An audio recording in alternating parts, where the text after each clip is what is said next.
Hello, everyone. Just here, just wanting to do a live stream because I got a lot of stuff to talk about. It's usually from this one site called Ace of Spades, and I just wanted to kind of rant and rave and just do a stream of consciousness, kind of like a podcast.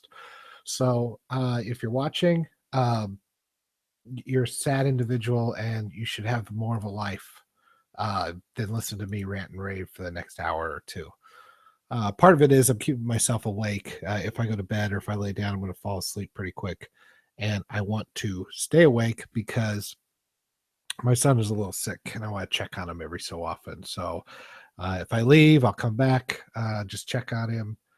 But I got to make sure that he's doing okay. So other than that, things are doing pretty good. And I just wanted to kind of go through this, and I'll keep the chat open. I doubt that anybody's going to hear this or listen to it, but once the stream comes up, you guys can watch it later. It'll be fun. If you do come out of the chat, you want to come on, you want to discuss stuff with me, I'm more than happy to add you into it. So one of my favorite sites is Ace of Spades, and if you're not reading it, you should. And the link is ace.moo.new. He's been around for a while. I honestly don't know his real name. He keeps himself pretty close to the vest, but he's done some good stuff. And I want to go through some of the better sites and better stories that I saw today, and we'll just kind of talk about them. And I can rant and rave, and I don't have to go through the time and the effort of trying to do an edit, because I'll tell you what, that is really time consuming sometimes, and I am a lazy man. So first, Washington Post. This is what they put on their site. Democracy dies in darkness. This is their new slogan. Well, never put anything on the internet because the parodies will begin. Today's panic is brought to you by the letter H. Braving a hail of earplugs for democracy. The Washington Post. Soon all will be dust. In the distance, a lone dog howls mournfully. Ragnarok.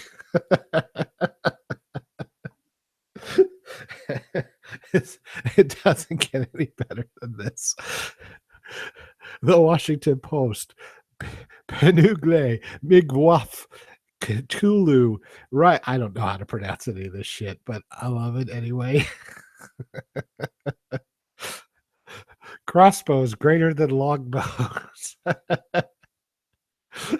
So I actually threw out a couple myself because I'm a terrible person, but be afraid, be very afraid, and we'll tell you what of.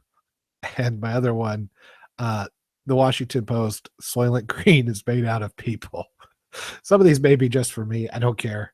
They deserve all the scorn they're getting.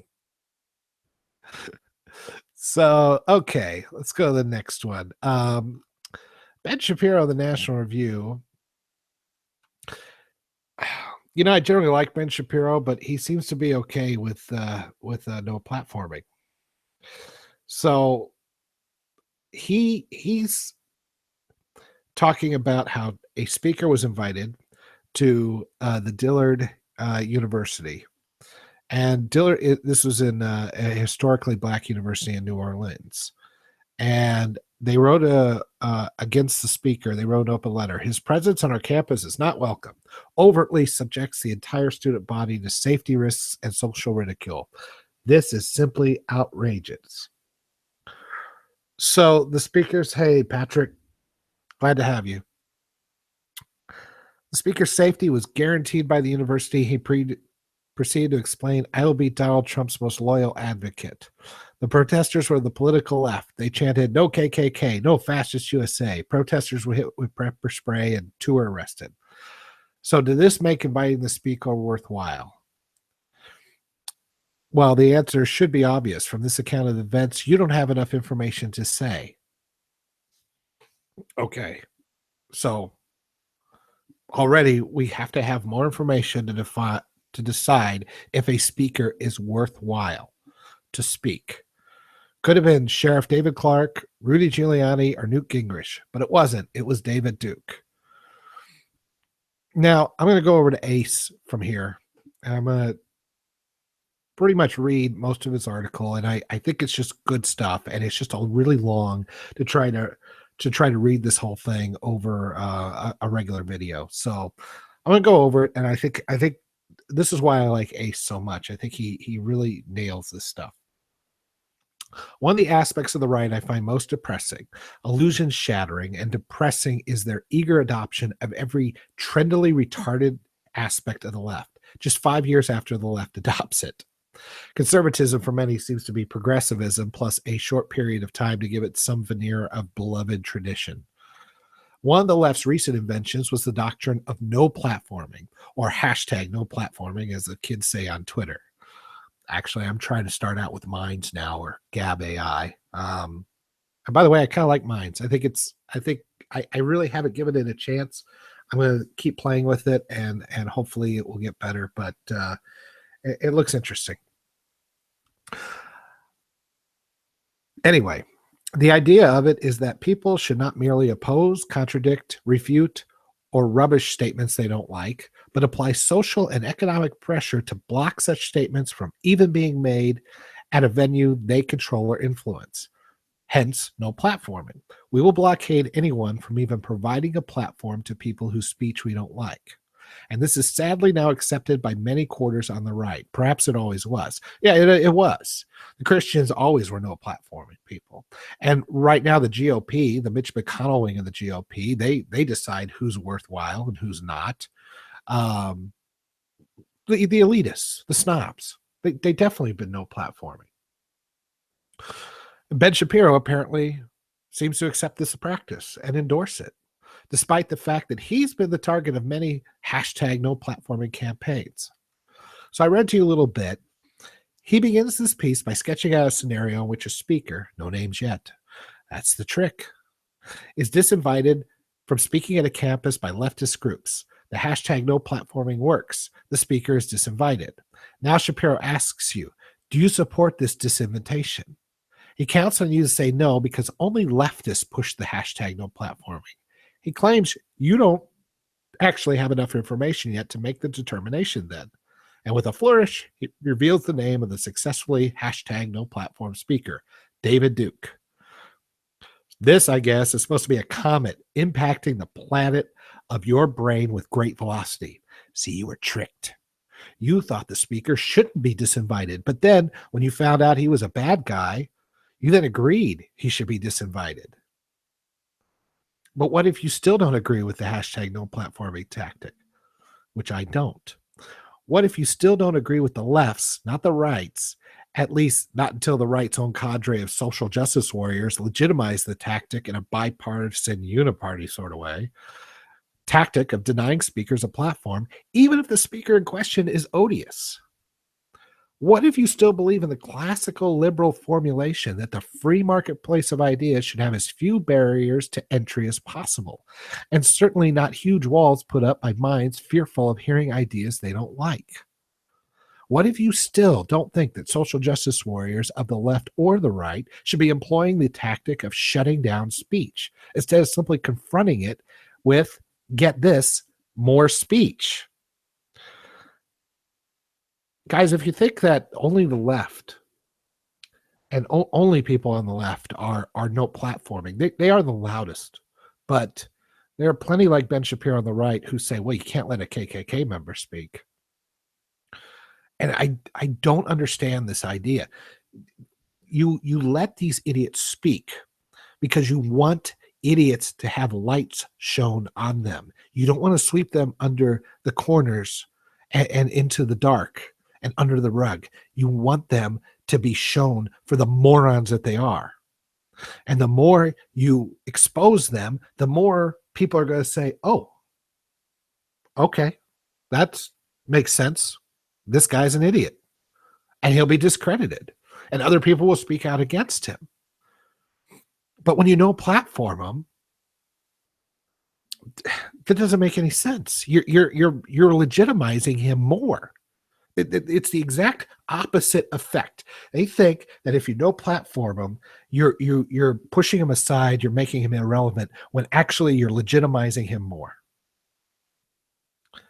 Ben Shapiro makes the charge that anyone who got okie dokied by a silly rhetorical gambit of not revealing the name is guilty of tribal thinking. But who's actually doing the tribal thinking here?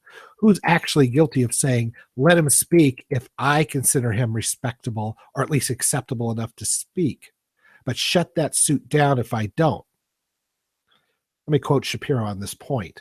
If you did not answer that the story provided too little information for you to judge, perhaps it's time to check your biases.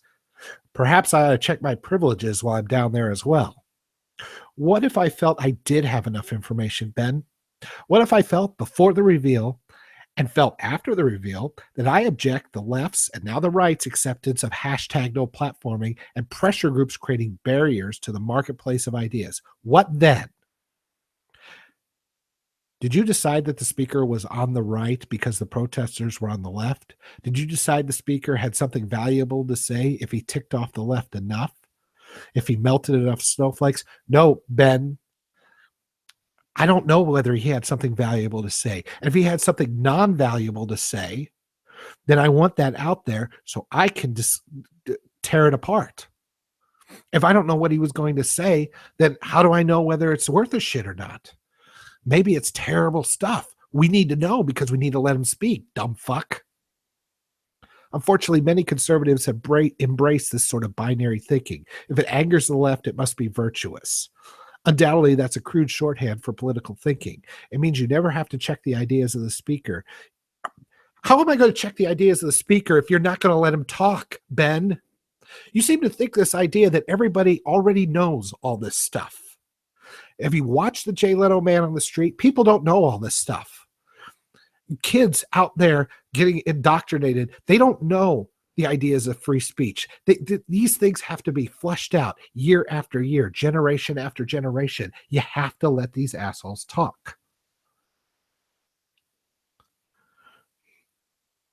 Undoubtedly, that's a crude shorthand for political thinking. It means you never have to check the ideas of the speakers. You immediately have to check how people respond to him. That's dangerous.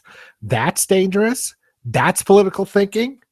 It seems to me that Shapiro is the one guilty of political or tribal thinking here. He will support or withhold support for free speech depending entirely on whether the speech in question is speech he agrees with, or at least agrees is tolerable enough that he'll permit it.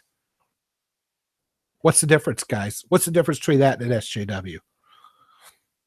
If you believe that a KKK member doesn't have the ability to speak, or a Nazi, then you don't believe in free speech, because that's what it was designed to protect, the garbage speech. Yes, it is garbage speech. It is garbage ideas. But you hold those up as complete instant comparisons of the good ideas. So people that believe that, you could show your side and people could compare and make a decision. And if you hide all that, then it's propaganda. Maybe your ideas are completely right, but it's the conflict and the contrast that helps us distill these things down. And instead, we've got guys like Ben Shapiro trying to throw it under the rug. Let me ask Ben this. Does he support the hashtag no platforming efforts deployed against himself? He doesn't, of course. Why not? For many leftists, Shapiro's speech is just as bad as David Duke's, or at least they make no distinctions between them. Shapiro seems to be arguing that this tactic is okay, so as long as you agree that the speech in question offends your political sensibilities. But the left is genuinely offended by Shapiro. They're not lying about that. They lie about many, many, many things, but they are extremely emotional, and they have cultivated a sense of outrage to the point that they are really and terribly offended and made to feel unsafe by Shapiro. Their claims to be offended by Shapiro are real. They're crazy. They are offended by many, many things. So by their lights, they're doing the right thing. They're shutting down speech they really do find offensive. Shapiro, by inescapable implication, agrees with them on this foundational level. Shapiro may disagree with them as to which speech should cause one to be upset and therefore which speech is permissible to deploy the hashtag no platforming tactic against. But he clearly supports hashtag no platforming was directed against the appropriate targets. So, in other words, my emotions are more important and more correct than your emotions. And that's how we're going to judge whether speech is agreeable or not. And that's ridiculous.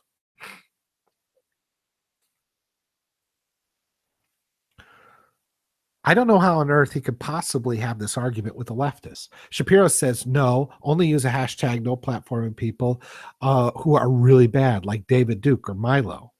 The leftist says, I agree with no platforming them, but I'm also offended by you, and I will hashtag no platform you as well. What does he say in return? No, I'm the good one, see? I mean, what kind of principle is that to argue over? When the real thing's in dispute is not over the procedural concern of general caution about shutting down speech, but the substantive matter of whether or not Ben Shapiro is good enough to deserve free speech rights. Think about that. Who decides who is good enough to deserve free speech? Who gets to make that decision? The point is that everybody gets to have free speech, and we make the decision on whether the ideas are worth a shit. And if you decide for other people whether or not their speech is good enough, you're back to a police state. Clear and simple.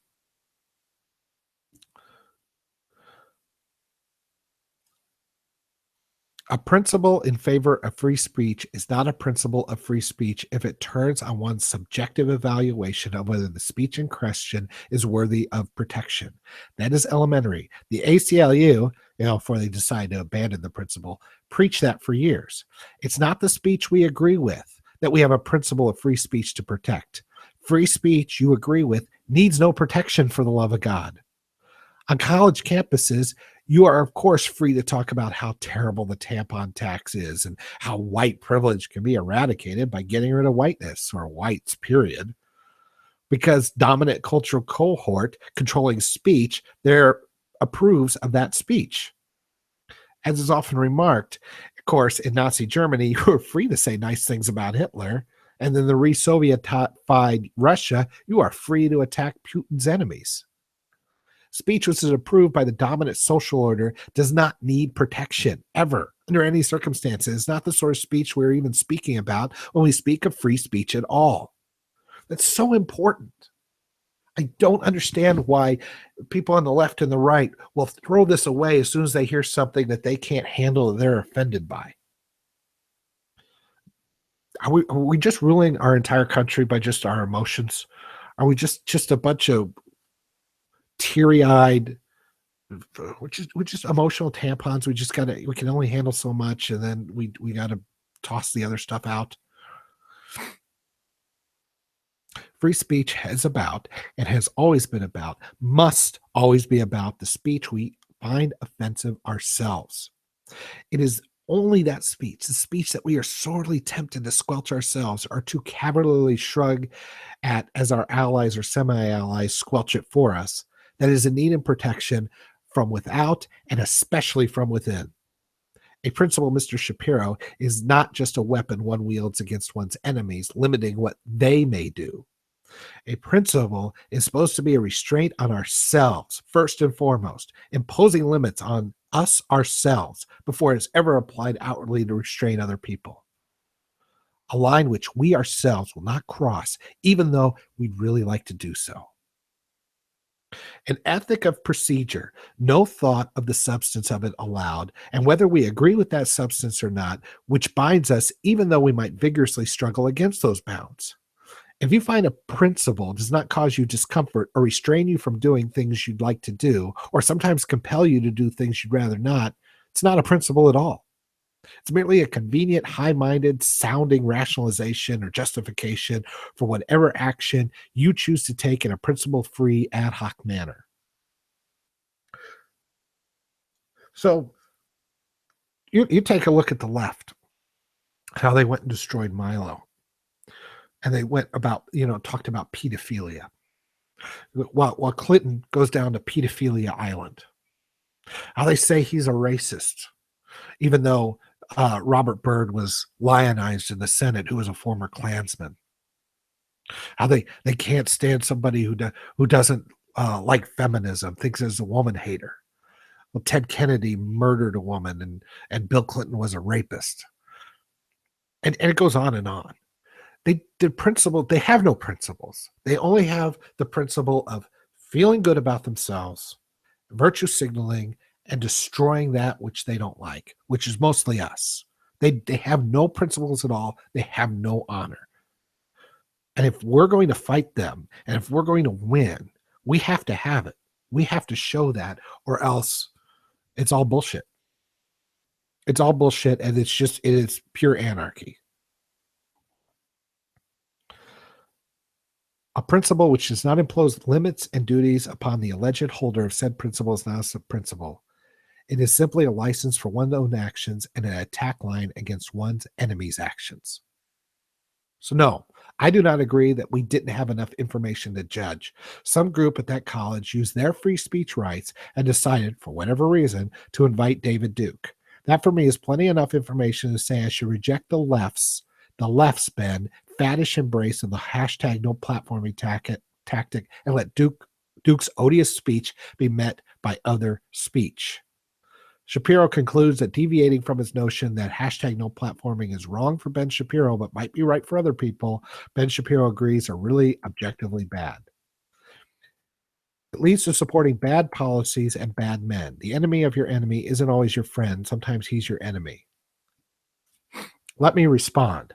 Abandoning your own solid principles in here or there.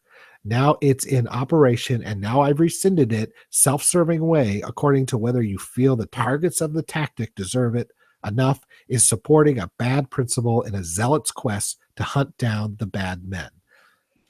I need a drink. The enemy of your enemy isn't always your friend, Ben says. True. But the tactics of your enemy also aren't your friends, even when you get to use them against your enemies. The distinction between procedural matters, rights, obligations, and principles we extend to all, with no regard for the substance under debate, and substantive matters. Ben Shapiro's on solid ground, opposing Duke or Milo for that matter on substantive grounds. But he makes a mistake that many motivated reasoning people do, which is to smuggle substantive conclusions into his thinking about purely procedural matters, which should have no substantive aspect to them at all. He should do better separating these two elements of his analysis and his thinking, so that he doesn't continue asserting the tactics of my enemy are now the tactics of my tribe. Either you're fighting for the actual principle, or you're just playing for time until they get around to outlawing you. And they will. They're not even really denying that any longer. Yeah, I can punch a Nazi in the street. You're not a person that's worth being protected by the law. You're not even really a person. So the law doesn't apply to you, and we can do anything we want to you. First, they start with no platforming. That moves on to the violence. And I like this. A commenter suggests this comparison. Old and busted. I may not agree with what you're saying, but I'll defend with my life your right to say it. New hotness. Well, it's complicated. It's sad. I mean, it's really sad how quickly we're abandoning our principles because we don't like one person or another, and don't think that the right isn't doing this as well. So if you believe in free speech, you believe in it all. All right, so let's move on to the next story here. I already showed you the Washington Post stuff, which I found just freaking hilarious. NBC creates 2 videos of children bashing Trump. When you use kids on like this, it's almost, it's creepy, isn't it? The video series Dear Mr. President, Letters from the American Children opens with a young boy excited about the prospect of a political outsider bringing the disconnect between the Washington establishment and the American people. Things go down from there. When you speak on things that make me feel uncomfortable, remember, that's all that matters. I don't feel something. And they used a kid in place of an SJW, who I doubt this kid wrote this by himself. You make me feel small because I know I can't change it, one girl remarks. Most of my family is black. I'm afraid you're going to hurt some of us blacks. What is he done? Why is why, where does this come from? I've never heard him say one thing against blacks. I never even talk about blacks. I see it with maybe with the Mexicans because he talks about the border, but he's never really said Hispanics or Mexicans specifically. He just wants the border closed and have people fill out forms. But now the blacks are going to get it, I guess. Some children commented about the president's immigration policies, referencing the proposed border wall and his policy on restricting the number of refugees allowed into the country. Look, Mr. President, on Form 27C. No, my mommy is a country.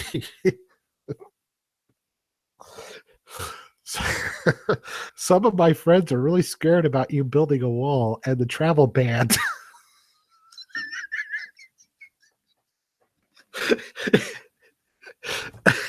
It's wings. Because a lot of their families live in different places, referencing Trump's executive order on immigration. Just because I'm Mexican doesn't mean you can build a wall in my country. We're building it. What are they telling these kids?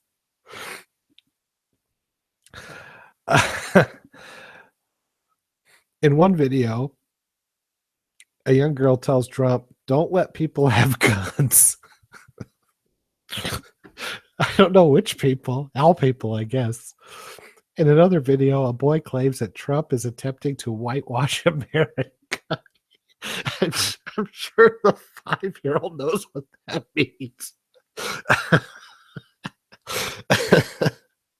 I'm gonna have to get myself together. This is so stupid. Another boy says Trump's policy on refugees is unfair. And the boy after him said there was no need to hate other countries based on the actions of a single group or organization. This is how my kids talk. I don't know about yours. It is unclear whether these children came to these opinions about the president on their own.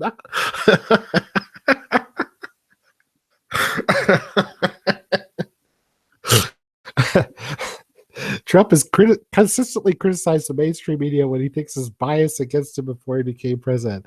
I wonder where he get that idea. So, way to go, NBC.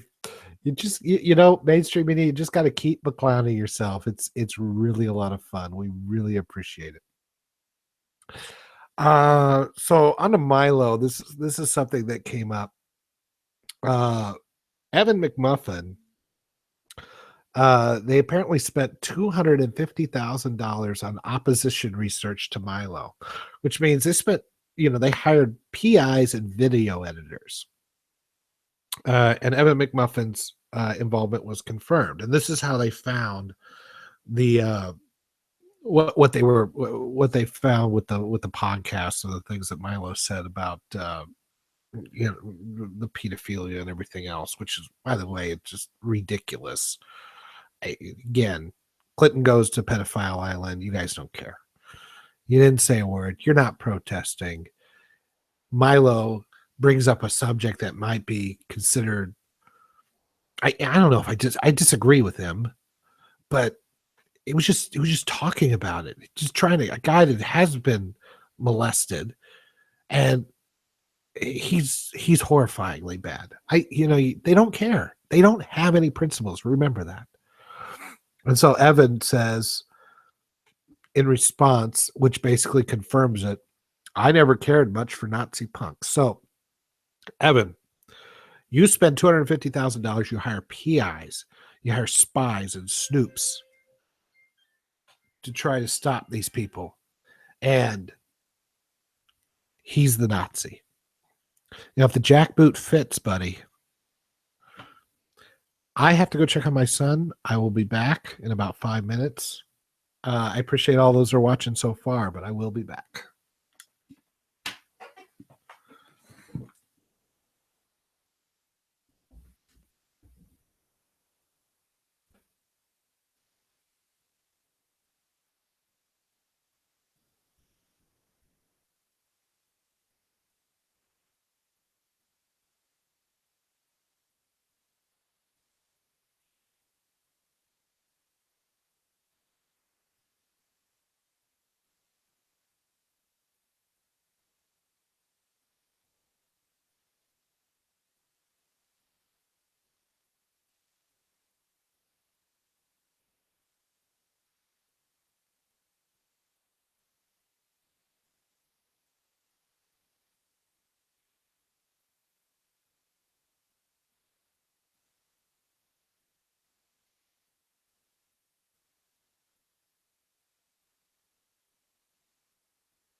All right. Sorry about that, everyone. I'll edit that out. No, I won't.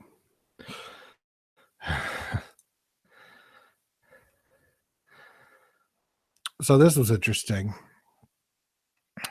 A Trump wine boycott backfires spectacularly. Wegmans want to help stop Trump wine. Stop Trump wine. So they tried to stop. I guess Trump has his own wine. I don't know how it all works. I'm not familiar with it. So they tried to stop Donald Trump in the primaries. They tried to stop on election day. Everyone knows how that turned out. With Trump in the White House, their options dwindling, the president's opponents finally tried to stop Trump wine. Want to guess how that's going? Well, it's sold out at Wegmans. The National Organization for Women's public shunning of a beloved regional grocery store that carries Trump branded wines is just one of the many boycotts nationwide, one that happened to fail spectacularly.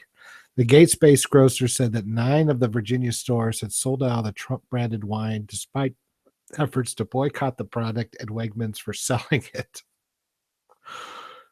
Just a few days earlier, the Washington Post's Abba Baharte reported that hundreds of National Organization for Women members had started pressuring Wegmans to drop the product. The spokesman for the grocer protested it had been selling the vintage long before Trump bought it. It's a Trump deal, the future president said in 2011, and gave it to his son to manage. But the boycotters don't make exceptions. Wegmans ended on the Grab Your Wallet campaign listed companies to blackball until they stop selling Trump's brand. I will personally not shop there, Terry O'Neill, president of the women's group, said in response to her members' boycott. Immediately, skeptics, is every fucking thing political? Can I just have a glass of wine or stay in a hotel without it being, an endorsement of Hitler? Can we get past that? So Ace talked about this one as well. And again, a little bit longer one, but I think it's good. Corporations always seem to think these pressure groups are powerful dragons. They're not. They're shadow puppets on a wall made by small, weak hands. The most important political idea that no one's exploring is forming a 501c3, which have 3 missions. 1, to spread the idea that tolerance for ideas you don't like is itself brave and virtuous and absolutely fundamental to a free and functioning republic. 2, to criticize and condemn the social justice bullies who wish to bully people into shutting up or ostracizing others. And 3, to stick up for and praise people, institutions, and businesses that stand up for the rights of citizens and businesses alike to go about their daily lives without being bullied every 5 seconds.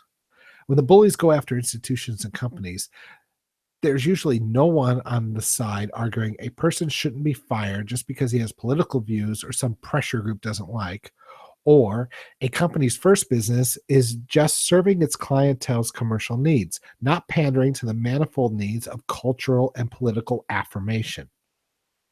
It's not that there are so many people who are zealous bullies. There's a number of them, but this number is not overwhelming. It's just that there's no damn organized resistance to them.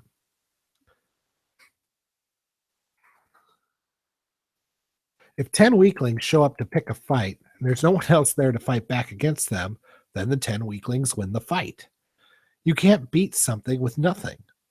This 501c3 would have to be bipartisan and defend left-wingers whose scalps are hunted by right-wing mobs, as well as those harassed by left-wing mobs. However, this is no terrible thing because 1, people with truth on their side should have no need of coercing people into accepting it, and 2, right-wingers just don't do this as much as left-wingers, which is probably because 3, this almost never works for the right-wing scalp hunters anyway, because the entire left-wing media rises up to defend the targets of the right-wing scalp hunters. So we're giving away nothing at all, even for those people who like the idea of hunting left-wing scalps. You never win in your scalp hunts. Wouldn't it be nice to have an organization providing a defense against scalp hunters as left-wings do from their friends and lovers in the media? By the way, this always comes up, so let me say again. Yes, of course, private businesses have the right to fire whoever they like, and people can boycott any business they like, and etc. These are rights. People can do things. But in these censorious times, wouldn't it be nice to have an advocacy group dedicated to making the moral and social political case that people shouldn't inflict major economic damage on people over political tiffs? And wouldn't it be nice to have a single advocacy group dedicated to pushing back against the many, many left-wing pressure groups who spend all their time hunting left-wing heretics?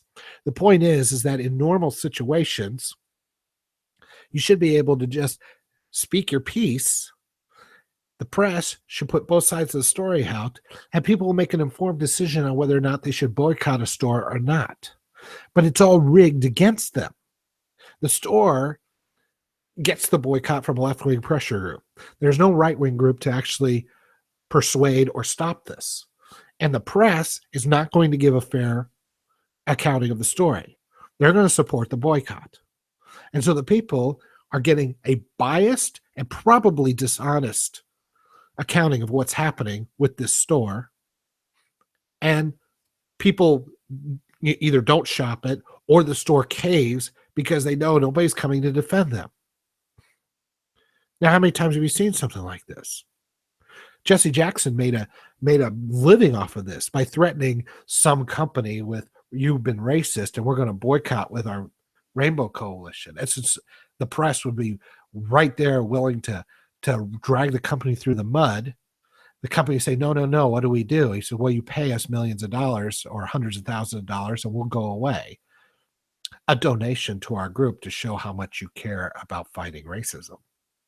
And then he'd do it all again with the next group.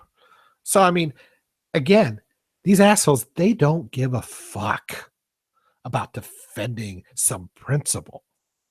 They just want to have power over you. And they use it to get what they want.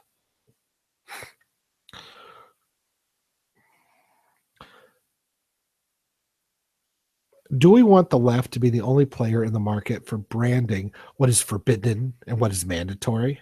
Personally, I like to see some vigorous competition in that market. I'm proposing a sort of a fire for people who aren't in college.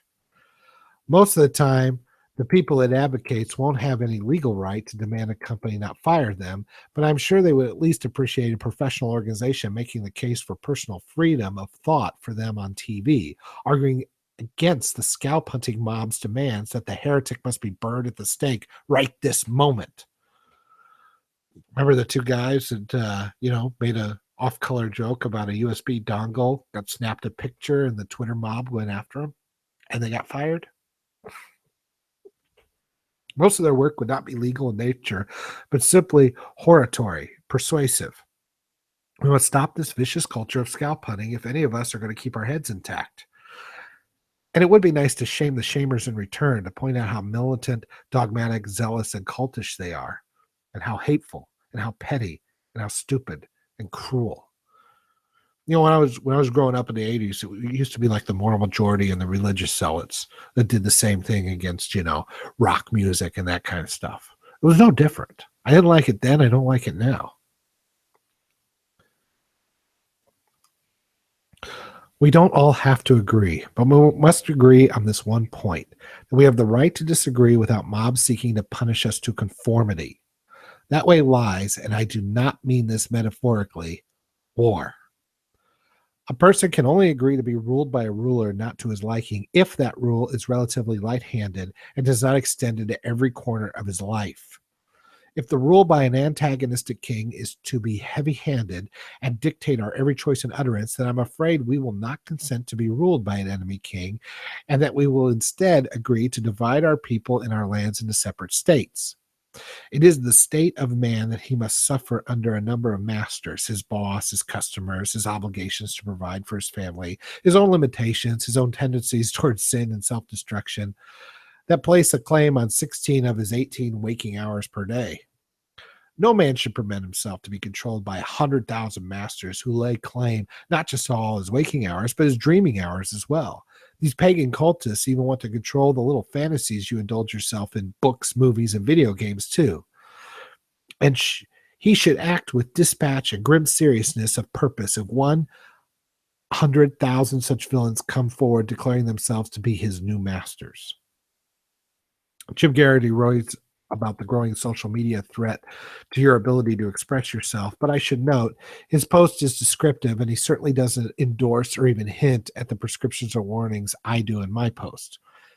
He makes a lot of points I've made since years back. The real threat to your right to expression comes not from the government, mostly, thankfully, but from pressure groups telling your boss to fire you or your customers or to desert you, or there will be consequences. This is weaponized altruism. We need to push back against that. Not just a few articles here and there making the point. We need an advocacy group with a troop of paid on-call lawyers who advocates who could go on CNN and Fox at a moment's notice to make the case for more social latitude for the heterodox thought and less social coercion. That we must repeat the same approved hymnals from the same weird leftist Bible of thought control. Dullards hate the interesting and the unimaginative. Different ideas unsettle and frighten them. I think he means dullards hate the interesting and imaginative.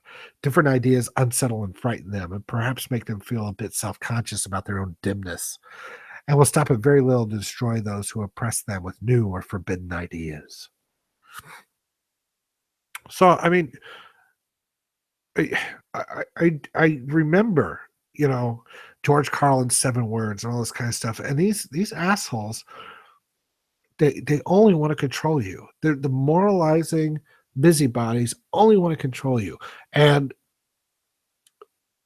they don't understand that if they do this, sooner or later, somebody else is going to come in and use it right back at them. Somebody already did. See, I think the classical liberal or the conservative right kind of learned from all this. The evangelical Christians are still out there, but for the most part, most of us learn from all this, how important free speech is and that sort of thing. But we have just a dim cadre of children who never grew up, who are in a state of arrested development, who decide they can't handle anything, and they're going to tell you what you should or should not say, what you should or should not enjoy, where you should shop, and everything else, destroying everything the country is built on. I don't get it. These assholes don't understand how they're destroying themselves. I did enjoy that Trump unleashed an international storm of ridicule Saturday when he said, here's the bottom line. I can't do a Trump impression. We have to keep our country safe. When you look at what's happening in Germany, it's huge. When you look at what's happening last night in Sweden, who would believe this? Sweden, they took in large numbers. They're having problems like they never thought possible. Once again, those attacking Trump didn't bother to do their homework. The chorus was immediate and shrill. Wrote Vox, the only problem is nothing happened the prior night in Sweden. And Swedish Prime Minister Carl Bildt, Sweden terror attack? What has he been smoking? So what he was talking about was a news story on CNN, I believe it's CNN, it might have been Fox, that was talking about what was going on in Sweden. So when he was saying last night, he was saying, about this Fox News broadcast concerning immigrants in Sweden. And give the public a break. The fake news is trying to say that large-scale immigration in Sweden is just working out just beautifully.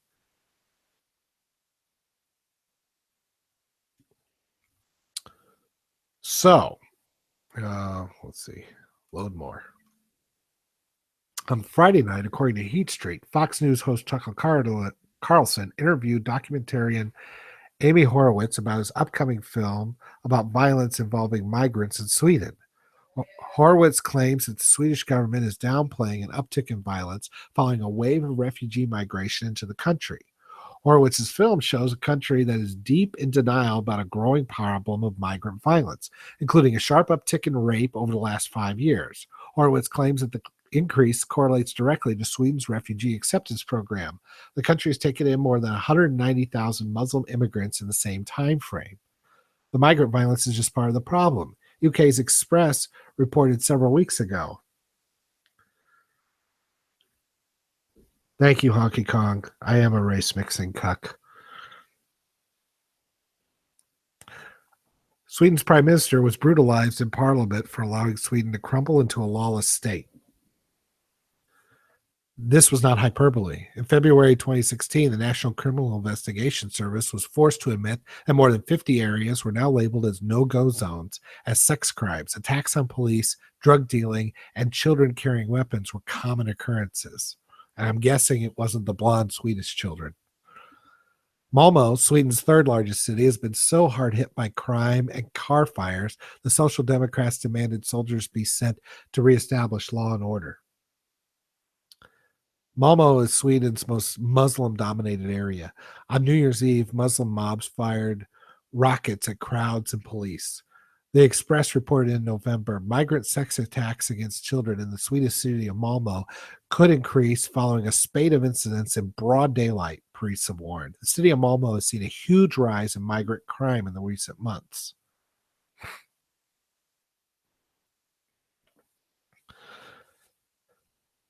Some cases concern rapes, while other cases it's sexual molestation, and we think this situation could escalate. We do not want to create a rancorous atmosphere among the public, but want to tread carefully. The information we have leads in a certain direction, but it is very sensitive, and these are difficult issues for the vulnerable. What? The sensitive and difficult nature of fighting back against rape? Westford is referring only to the fact that Muslim migrants were perpetrating these crimes, and no one wanted to discuss the implications of that. What are the implications of that? Racism? That we can, I mean, they have no problem shitting on Christianity. They have no problem, the left, talking about, the Steve Shives and all that, talking about atheism and how religion is stupid and everything else. And I agree with that. But why is Muslim hands off? It's a religion, but somehow it's got conflated into a race. And I'm baffled by that. I'm still baffled by that.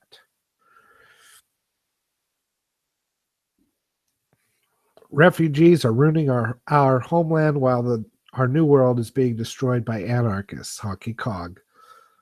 Which is your homeland? Where are you from? I know there's a delay, so I'll keep reading, and when you come back, I'll look into that. Even worse, Malmo is not the only place where this is happening.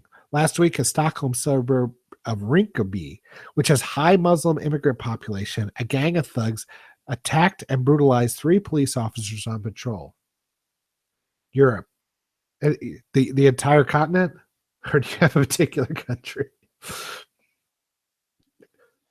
I know, I'm picking on you. Roman salutes.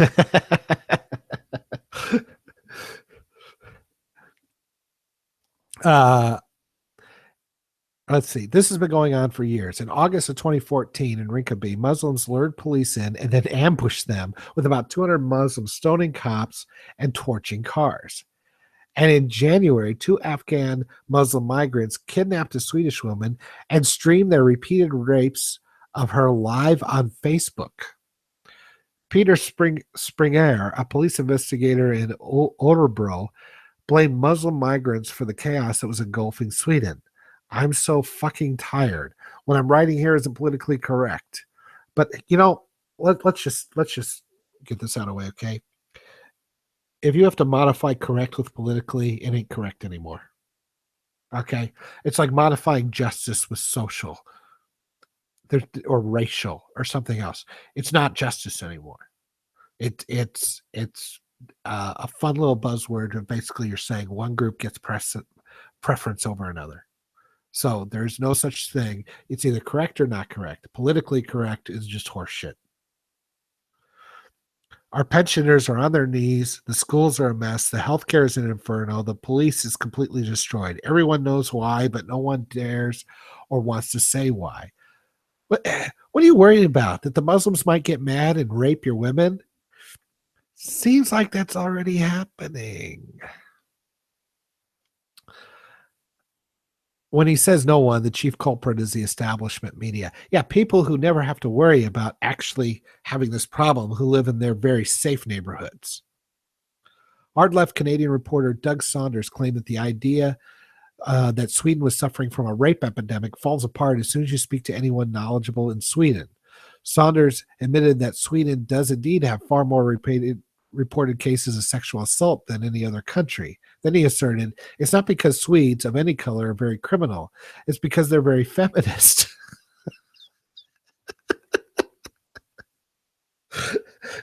Okay. Feminists. In 2005, Sweden's social democratic government introduced a new sex crime law with the world's most expansive definition of rape. So, so it has nothing to do with the Muslims. It's the feminists who are just assaulting each other, I guess. I don't know what's going on. Saunders quoted Jerry Sarnecki, whom he identified as a criminologist at Stockholm University, as saying, "What we're hearing is very extreme exaggeration based on a few isolated incidents, and that the claim it's related to immigration is more or less not true at all. We have 50 no-go zones acknowledged by the National Criminal Investigation Service and a crime wave so severe the Swedish MPs are excoriating the Prime Minister for allowing Sweden to crumble into a lawless state because of feminism." Remember, Trump's supposed to be the idiot. Wow. I mean, this is just a whole new level of denial. It really is a mental disorder. What's next here? Millennials are the most narcissistic generation ever, from the water is wet news. We might not agree on phone etiquette or what to put on the radio, but there's one thing older and younger generations agree on.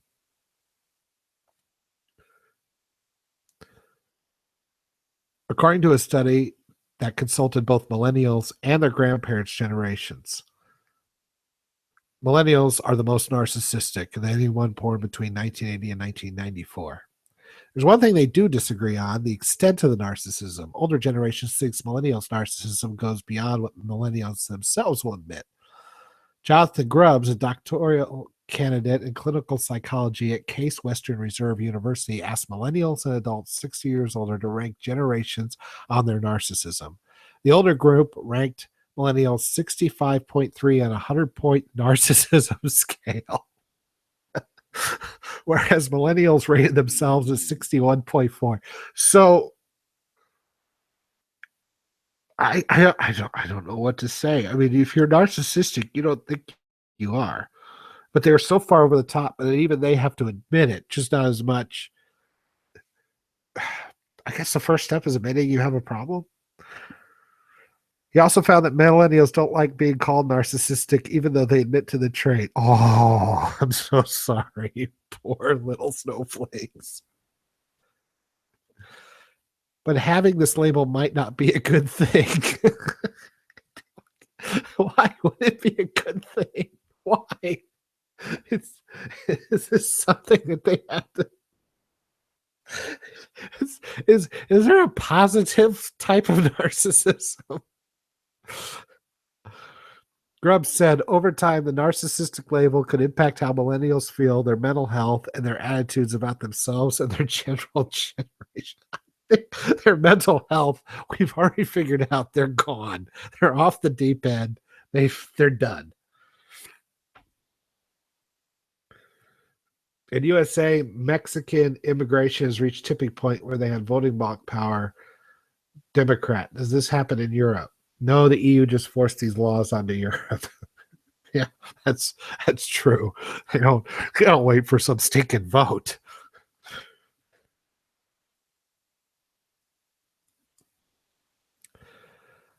This was interesting. Obama's feds tried to hack Indiana's election system while Pence was governor. Department of Homeland Security, but Trump is completely off the deep end to say that there was no election fraud. First, you had the Project Veritas videos where you had these 501c3 groups completely admitting that they will bus in people, that they will get dead people, they will do all these different things. I mean, if you haven't seen those videos, go check them out, because it's just blatant admitting of, and they fired a bunch of people over it, but they're blatantly admitting that, yeah, we commit fraud, but there's no evidence. Now we find, I haven't been drinking, I swear. Department of Homeland Security officials tried to hack Indiana state electoral system with at least 14,800 scans or hits between November 1st, 2016 to December 16th, 2016. The Daily Caller Foundation investigative group have learned. The attacks are the second confirmed IT scanning assault by DHS officials against states that resisted then President Barack Obama's attempt to increase federal involvement in state and local election systems by designating them as critical infrastructure for national security. They'll just make up whatever bullshit they can to game the system. Members of the National Association of Secretaries of State voted Saturday at their winter meeting to oppose the designation. They are asking President Donald Trump to overturn it. Former Indiana Governor Mike Pence was also Trump's vice presidential-elect during much of the period covered by the DHS scans of the Indiana system. Indiana Secretary of State Connie Lawson, the incoming president of the association, told the Daily Caller Tuesday that we know that between November 1st and December 16th, we were scanned with about 14,800 scans, nearly 15,000 different times. The state IT's team traced the intruder to a Department of Homeland Security's computer's IP address. The same DHS unit attempted 10 times in 2016 to hack into the Georgia electoral system. Now, federal officials are barred under DHS rules from trying to penetrate a state system without express approval of the state. Neither Georgia nor Indiana approved the DHS scanning attempts. The DHS Inspector General has launched an official investigation into the Georgia breach attempt. Consider this surprise you after Hillary's email. They think they're above the law. They always have. These assholes, they don't care. Whatever gets them to win, that's what they will do.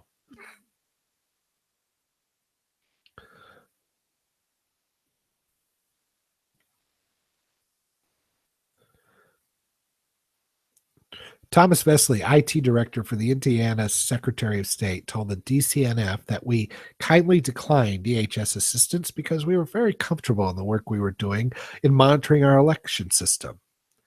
Lawson said she always assumed it was because I was the incoming president of the National Association of Secretaries of State and because we declined their assistance. Georgia Secretary of State Brian Kemp told the Daily Caller January 24th, 2016, he was suspicious because 4 of the 10 attacks against the Georgia election network occurred as he was about to talk to DHS officials or coincided with his public testimony opposing the critical infrastructure designation. It's certainly concerning about the dates. I'm sure it's a complete fucking coincidence. Kemp hopes the IG could determine if the hacks were timed to intimidate him. Lawson said despite the scale of the scans, the DHS efforts to attack its election system was unsuccessful. Our voter registration system was not penetrated. The DHS are raping our voting system. She said there was one slight penetration, just the tip, on the election website that was actually old and out of date, so it really didn't go anywhere.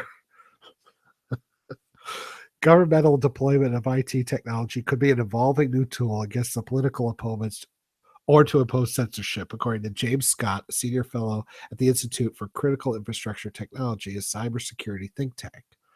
Censorship has always been an issue in the brick and mortar world. So censorship in the digital landscape is simply a transference of method. I think within federal agencies, it's possible to imagine that there are some overreaching, aggressive managers. Oh, shit. We call it the deep state, guys. And they got their hooks into everything.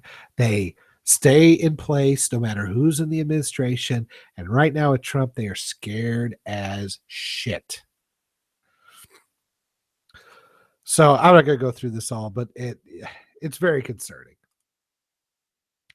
What do we have next? Oh, Canada Prime Minister will not halt illegal border crossing despite opposition. So Canada will continue to accept asylum seekers crossing illegally from the United States, but will ensure security measures are taken to keep Canadians safe. I wonder when their version of Trump are going to start calling Americans rapists, and then everybody says you're racist against Americans. I want to see them go through the same shit. Have somebody build a wall on the northern border. Canadian Prime Minister Justin Trudeau said on Tuesday the number of would be refugees crossing into Canada and isolated and unguarded border crossings has increased in recent weeks amid fears that U.S. President Donald Trump will crack down on illegal immigrants. And photos of smiling Canadian police greeted the migrants that have gone viral. Take them. I, I got you want to commit suicide, go right ahead. I got no problems with it. You have such a social infrastructure in place. You have such the safety net and the welfare and and your health system, which is completely run. I can't wait to see it crumble to ruins. Opposition conservative, what Trudeau's center left liberal, center left, right. Right. Center left. To stem the flow of asylum seekers from the United States because security fears and lack of resources to deal with them. No, come, you racists. You racist. One of the reasons why Canada remains an open country is Canadians trust our immigration system and the integrity. No, it's because you're so fucking cold, nobody wants to go. And we will help provide people who are looking for safety, Trudeau told Parliament. We will continue to strike that balance between a rigorous system. What's rigorous? Your police are taking pictures with them. How is it fucking rigorous?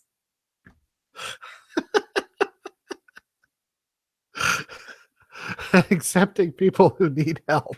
What they need help? They got all the way from Mexico to Canada. I'd say they're pretty damn hardy, if you ask me. Immigration Minister Ahmad Hussein also said Canada would continue to honor the Canada-U.S. Safe Third Country Agreement, which requires it to turn back refugees if they make asylum claims at the Canadian border crossings with the United States. Refugee advocates have argued this drives asylum seekers to cross illegally at isolated locations, risking their lives in frigid weather. Amnesty International and other groups are pressuring the Canadian government to abandon the agreement, arguing that the United States is not safe for refugees. Yeah. If they really are refugees, maybe the country that they came from needs to be scrutinized just a bit more. Maybe. Canadian police said Monday they had bolstered their presence at the Quebec border and that border authorities created a temporary refugee center to process the asylum seekers. We had this happen a year or 2 years ago where that we had the flow of children come over and it was a mess. And it was children. I mean, a lot of these were older and there was crime and they were, the refugee workers were getting attacked. Have fun with that, Quebec. Enjoy it. The number of people making refugee claims at Quebec U.S. border crossings more than doubled from 2015 to 2016. Last month, 452 people made claims in Quebec compared to 137 in January 2016. The influx is straining resources in the Western Prairie province of Manitoba and Quebec, where taxis drop asylum seekers off meters away from the Quebec U.S. border. I wonder what the meter is on that. A right-leaning conservative opposition have called on Canada's authorities to hand illegal immigrants over to U.S. authorities, but Hussein said Canada can honor its refugee agreement with the United States while helping asylum seekers who enter the country. I don't see the problem here. Take them. Take them. They're your problem now. Good luck with that, you morons.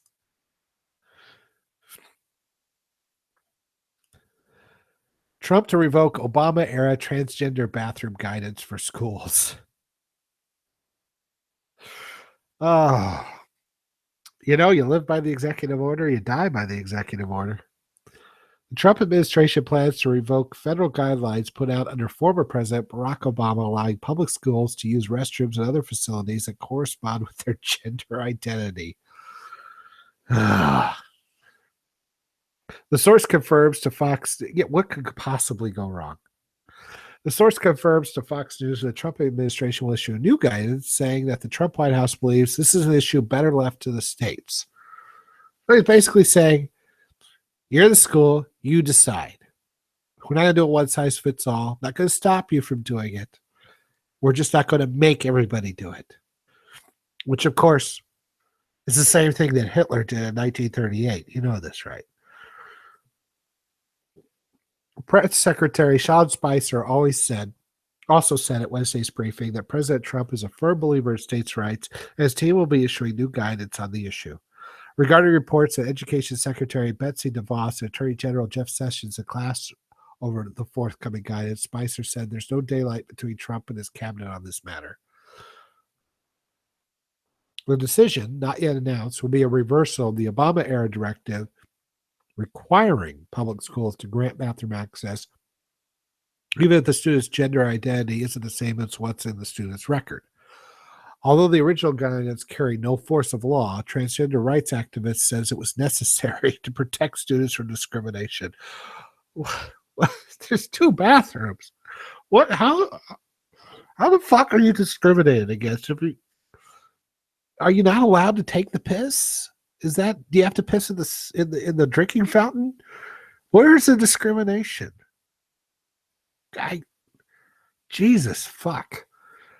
The Obama administration's guidance was based on the determination that Title IX, the federal law prohibiting sex discrimination in education activities, also applies to gender identity.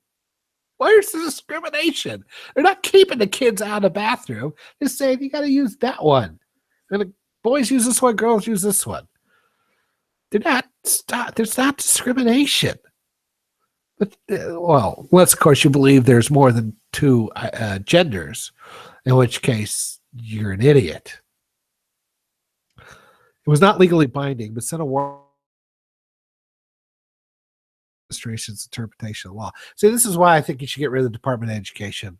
You know, they hold these schools hostage for whatever political winds blow in that administration. You know, what Trump is saying is, you guys decide. It's your school. It's your state. You make your own decisions. And if people don't like it, they can move to a different state. This is where competition comes in. And this is what makes the schools better. But instead, the left always wants to do from on high, decree, this is the way it is, whether or not it makes sense or not. And they'll blackmail you and blackmail the school because they depend on these federal funds. And how do they get these federal funds? Well, you get all your taxes sent to the Department of Education, where, of course, it basically gets laundered, and all the people that work out of the Department of Education take their little bit out, to pay the salaries and all that kind of stuff, and then they send it back to the schools. Why don't you just cut out the fucking middleman and stop telling the schools what to do?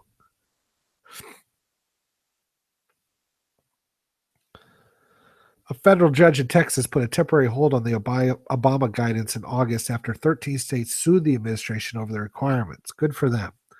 Amid the looming change, transgender advocates says federal law will still prohibit discrimination against students based on their gender or sexual orientation. Again, what's the fucking discrimination? How did we not get eaten by wolves and evolve to this level of civilization with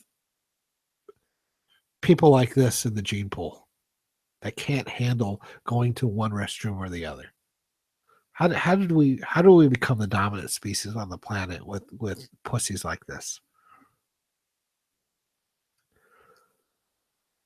Legal experts said the change in position could impact pending court cases involving federal sex discrimination laws, including a case before set to be heard by Supreme Court in March involving a transgender teen who was denied bathroom access in Virginia. Was he denied bathroom access, or was he denied bathroom access to the one he wanted to go to? He didn't have to take a shit in the drinking fountain. The justices decided not to hear the case and direct lower courts to decide that issue. Jesus. Okay. And here's my last story. CIA analyst, Hillary donor. I quit because of Trump, but the decision wasn't political. Do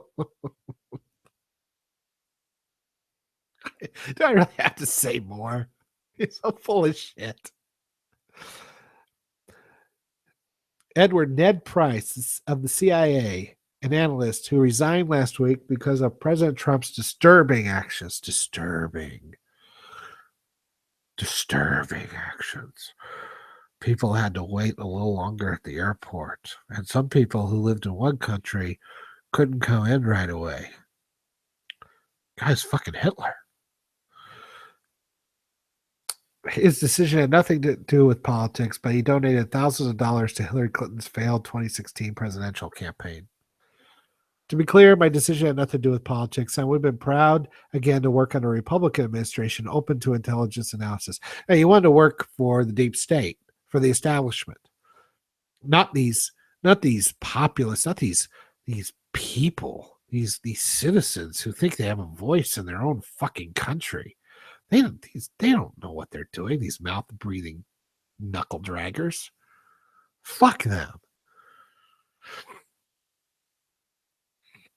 As intelligence professionals, we're taught to tune out politics, you lying motherfucker.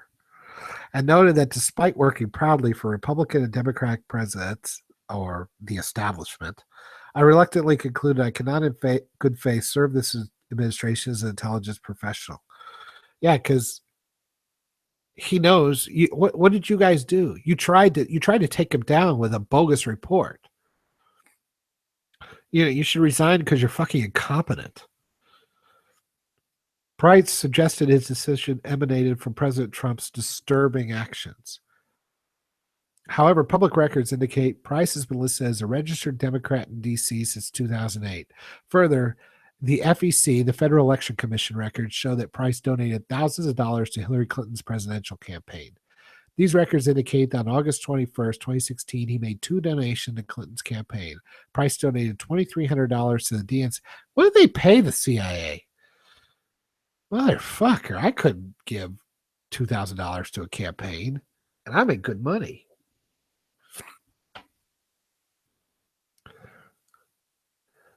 And another $2,700 to Hillary for America. You're a CIA analyst. You're supposed to be disseminating information and understanding where the political winds blow in other countries. And boy, did you back the wrong fucking horse.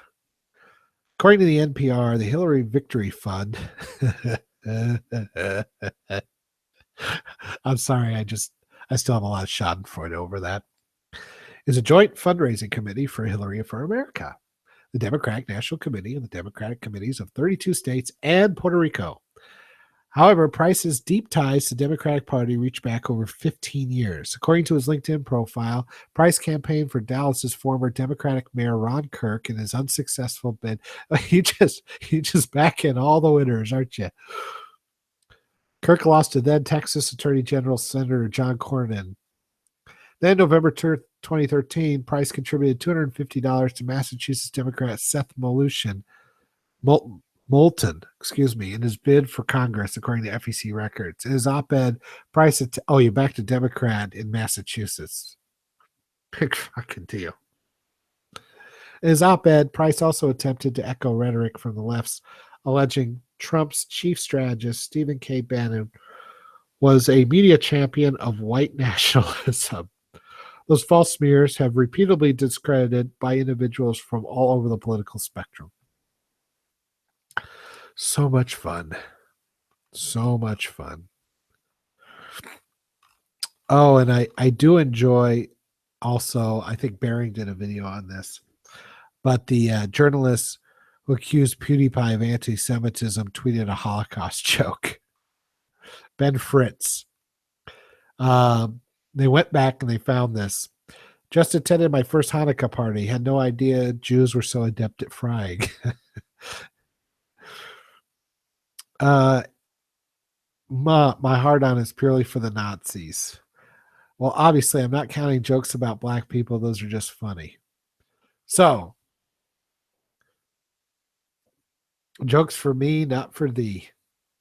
this asshole went through and tried to destroy PewDiePie, and the internet, it all stays out there, Ben. Everything stays out there. It's like trying to get something out of the internet. It's like trying to get pee out of a swimming pool. It ain't happening. So hopefully, what goes around comes around. I think sending letters to the editor of the Washington Journal or Washington Wall Street Journal, and letting them know how upset you are at, or just what a hypocrite this guy is, and why are they okay with him making these jokes? Why don't they speak out against it? And if you're gonna live by the smear, you should die by the smear, in my opinion. I'm not for taking away people's jobs and that kind of stuff, but I mean, you started this, Ben. You're the one who went out there and slandered PewDiePie, completely slandered him. He made some pretty funny fucking jokes, and you knew they were jokes. You knew they were. And he slandered him. And judging by these tweets, you know what jokes are, even bad jokes. I think they're funnier than shit, but the hypocrisy, it's over with. We're going to track you down. We're going to rat you out. So, okay. I think that's plenty. Does anybody want to get on? I'm going to leave it up. Do you guys want to get on and just have some discussion, or have you had enough for one stream? How long have I been going now? I don't even know. Fucking long time, it looks like. What do we got here? It's about an hour and 20 minutes. I didn't know I could talk that long. I'll tell you what, I'm going to put this into the Twitter. Well, let me see. I'm going to stop sharing. There we go. Yeah, I'm new at this stuff, so I apologize. I'm still trying to figure it all out. Where do I invite? How do I invite somebody? Fuck me, I'm stupid.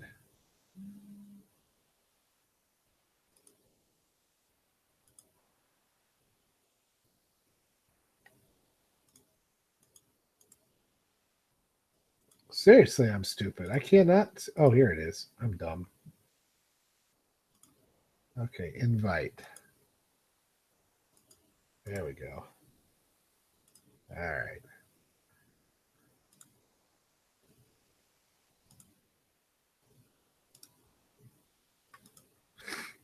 So is anybody still alive, or did y'all fall asleep?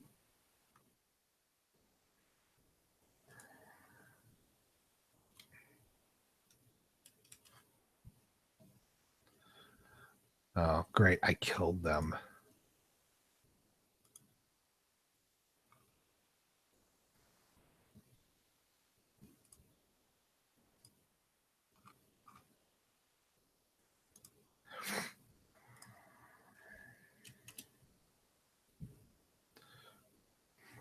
All right.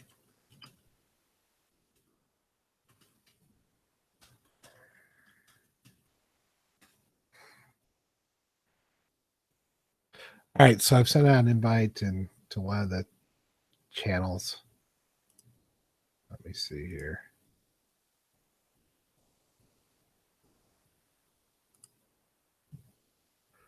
Hello, Russell. Let me go through this chat here. Okay. Sweden doesn't want to admit that their humanitarian laws are retarded. I'll agree with that. No-go zones don't exist according to the mainstream media. Nope. Nothing to see here. Nothing to see here. It reminds me of I don't know if you ever saw the Naked Gun movies, but there's one where the school bus smashes into the fireworks factory and shit is just blowing up everywhere. And the police guys, but nothing to see here. Nothing to see here. Well, just chaos is going on behind him.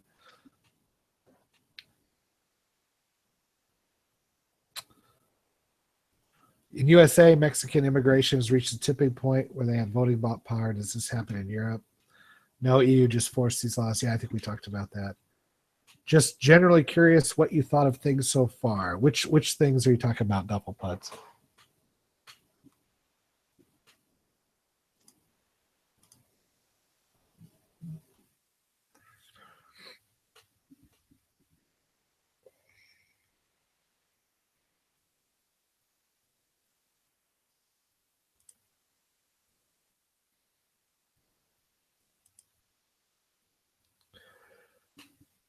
Uh,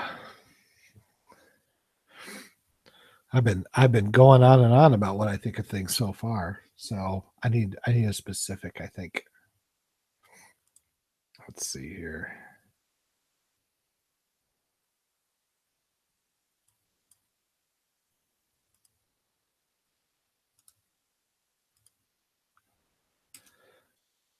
I'm sticking this into a couple other places.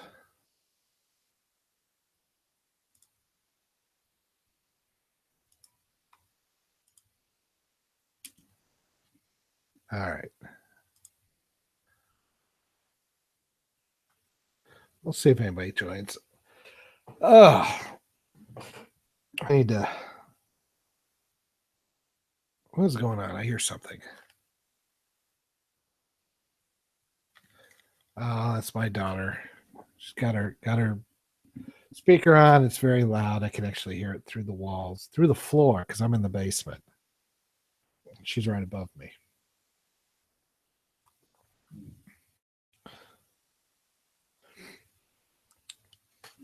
Let's see what else. Let's check out Twitter here, see what else is going on. If there's anything new, stories are interesting while I wait and see if anybody comes on.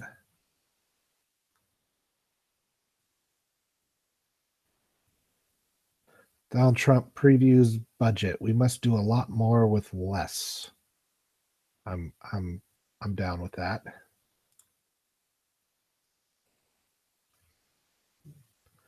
Survey: 2/3 of Trump voters turn off award show when actors get political. I bet you a ton of the Hillary voters do too. I think people are fucking sick of actors bleeding on about how bad things are while they get into their limos and are soaked in their money. Fuck them. I'm tired of hearing it. Oh, this one was interesting. Mika Brzezinski, who is on the Morning Joe, basically said uh, it's the press's job to tell people what they think, what they should think. And I've gotten some pretty good likes from this because she tweeted out, everybody's taking this out of context. So of course, we don't tell people what to think. So I just tweeted back at her actual quote, and you can tell me what you think. He could have undermined the messaging so much that he can actually control exactly what people think. And that is our job. I, when she says he, I mean Trump.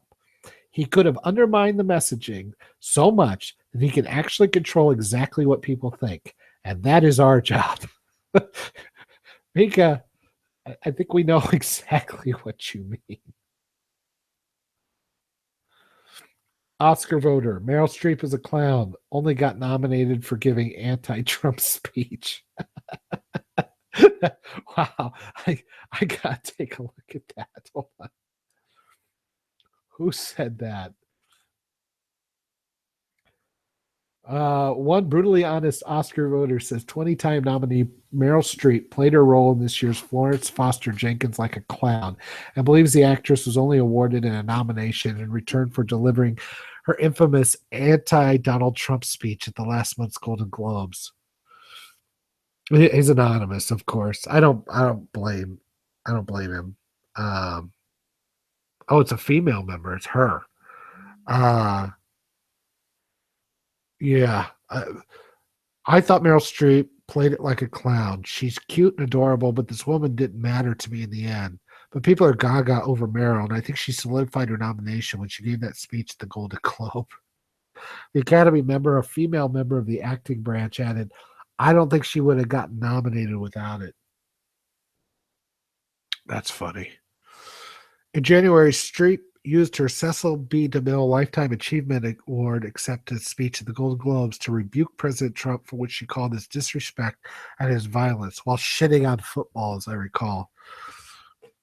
But he's the disrespectful one. The actress also challenged the principal press to stand up to the president. Oh, really? You don't think that's happening, Meryl? And urged Hollywood to support the committee to protect journalists.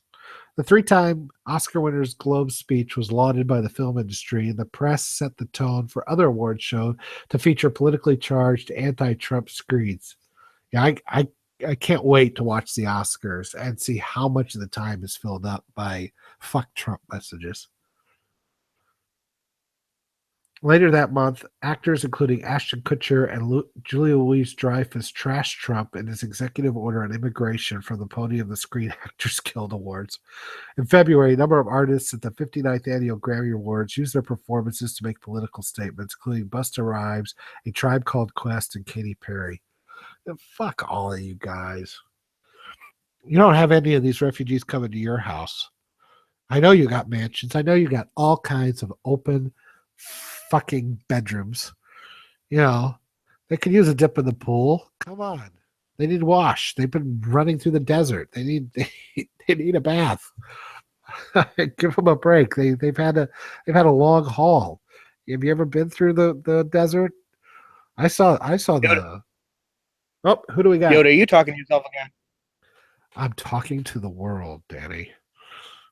You are professing knowledge to the masses. That's right. If everybody listened to me, it would be much simpler out there. How you been? I've been all right, working. Trying to pump out content as fast as I can because I'm a glutton for punishment. Well, I figured I don't have as much time to put out, real videos like I'd like. So I thought I'd just get on and just do a stream of consciousness, kind of like a podcast kind of thing. Yeah. I just saw Yoda. I just looked at my chat. Yoda streaming. Well, I know what I'm doing tonight. I've been reading through different blog posts from a blog called Ace of Spades, which I really like, and I'm gonna put all the links to all the stories that I read through and did. But one of the funnier things we saw today was the Washington Post changing their masthead. Did you see this? What did they change it to? It says the Washington Post, democracy dies in darkness. So this is how democracy dies. Democracy dies in darkness. You know what? I think I'm not sure, but it sounds vaguely racist. Come to think of it, they're saying that the really black people, that's they're going to kill democracy, I think. Yeah.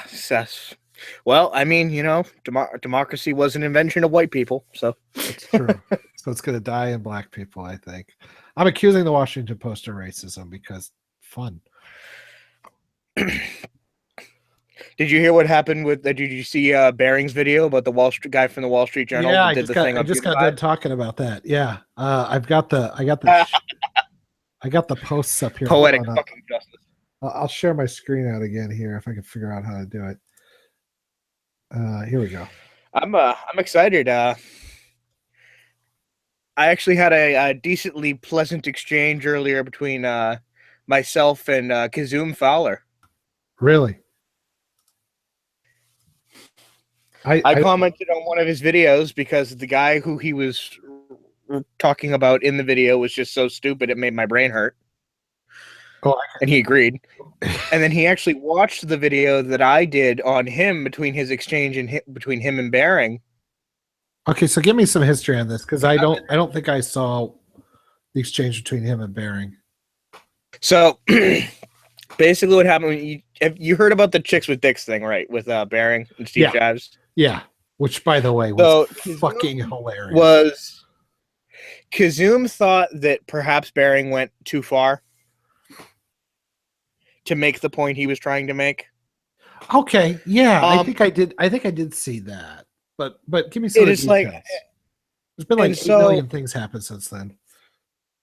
And so I at first I just put a comment. I was like, I see where you're coming from, but I disagree. I decided, because I was going to do a rant on the treatment of victims of violence anyway, that I would make a video. Using one of the back and forths between Kazum and Bering. So after I commented on his his newest video earlier, he actually went to my channel and watched the video that I had made on the exchange between him and Bering. And he said, I still don't agree about whether or not Bering went too far, but he's like, I agree with everything else you said. And he even shilled my video on his Twitter. Nice. It was great. I tell you, I'm having so much trouble getting views, or it's been going down. I know I'm doing something wrong, but I mean, other than not posting enough, no. that's a big part of it. I thought a live stream where I get a lot of, I noticed last time when I did the Markov drama one, and I got a shitload of subscribers from that one, even though I didn't have that many views on it. So I think it has to do with view time. So I'm stretching this out basically for the YouTube algorithm. You all been punked.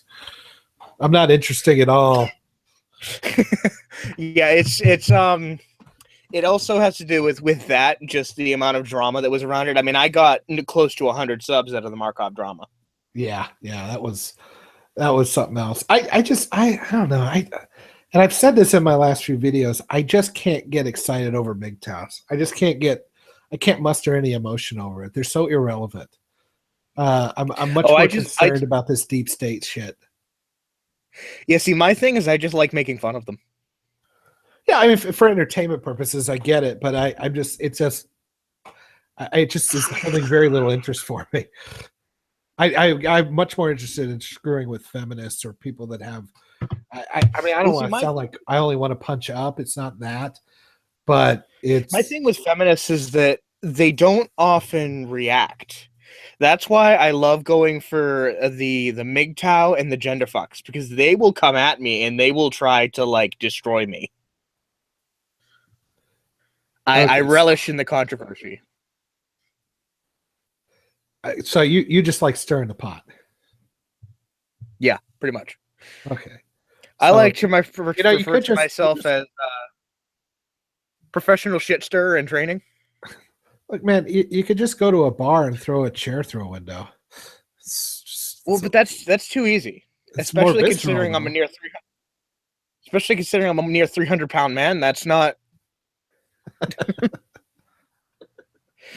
Okay, so is it? I haven't been watching the chat. Let me grab this real quick. Nufflepuzz asks, "Isn't it hypocritical asked to fire someone who asked for someone to be fired, like hitting a child for hitting another child?" Yes, in my opinion, yeah. Yeah, I agree. I don't use violence, but I'm going to use violence to make sure you don't use violence. But don't use violence. Well, yeah, I mean, if somebody's going to use violence, you'll use violence back on them because it's the only way to stop them, right? I mean, we go to war. We don't go to war with somebody who's invading with strong words and letters. That never works. So, I know, but I mean, it's a little different than how you would treat a foreign nation versus your child. No, but I think he's referencing when I was talking about how these grab your wallet, the hashtag campaign where they're trying to hit businesses, and they hit this one business who had Trump wine and tried to stop people from going to it was Weg's liquor store or something, and it backfired tremendously. They tweeted out, hey, we have the Trump wine, we're not. Oh no, what happened was they tweeted out the picture of this business has Trump wine, look at it on the shelves. You need to boycott this, hashtag grab your wallet or whatever the hashtag is. And later on, the store itself tweeted out another picture of the same shelf completely empty, going, thanks. And everybody went and bought the wine. That's fantastic. So, yeah, I noticed a lot of these things they're trying to do aren't working. Oh, You that's the see, best part.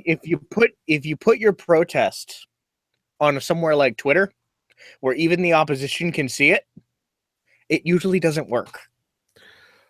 Well, they've so exposed themselves for the hypocrites and the liars that they are. And like if you say delete Uber and that becomes a big hashtag among them, you know the internet shitlords are now only going to use Uber. yeah. Yeah. I liked And it's like George Takei's poll, his Twitter poll, when everybody that agrees with him voted yes. I don't know what the poll was, but it was something like well, let's just say it was. do you Do you like think Trump stinks? Yeah. Do you think Trump stinks or whatever? Yes, yes, yes. And then it started going the other way, and he had to delete the poll. It says, "Well, it got hijacked." It's like how did it get hijacked? What people participated? Not just hijacked, but hijacked by by alt-right trolls. Nobody's sincere. Nobody actually likes like Trump. If it weren't for the current climate, I would technically be a Democrat, like with the views that I hold. But because of how much fucking bullshit is in the Democratic Party right now. Oh, it's been like that for years, dude. It's been like that since Clinton got in. He hijacked the party and turned it into a completely corrupt institution. This is the Clinton party. To the point That's where what now they've been. I have to describe myself not as a liberal, no, as a classical liberal with right-wing leanings. Like what? Well, your conservatives are I think Milo's right. Conservatives are the what's the word he was using? For all intents and Paul Joseph Watson was saying it too. Conservatism is the counterculture. Counterculture. Thank you. I'm getting old. I can't remember words and things. It's true what he says. If you look at the polls and the questionnaires that they've done, Generation Z, the generation below mine, is the most conservative generation since the 40s. Yeah, but I don't think conservatism means what it used to mean anymore. Conservative means you like think logically and don't recognize that imagination creates a reality. You're not a religious nut. You're probably anti-religious. You're for free speech. You're anti-authoritarian, and that's kind of when I've described myself as conservative over the last 20 years. It's my principles haven't really changed. I always felt it was like that. I just didn't like certain wings of the Republican or conservative party. Well, a lot of those are going away, and I think a new, how do you call it, the Trump party or whatever, but it's different. It's a weird mix of old school Democrats and centralist conservatives, and it's weird. Yeah, it's a realignment. That's what's happening. It's a realignment. That's why I just hate all the labels. I don't think it's really a realignment. I think it's just people realizing we're going too far to the left or too far to the right, and they're coming back to the middle.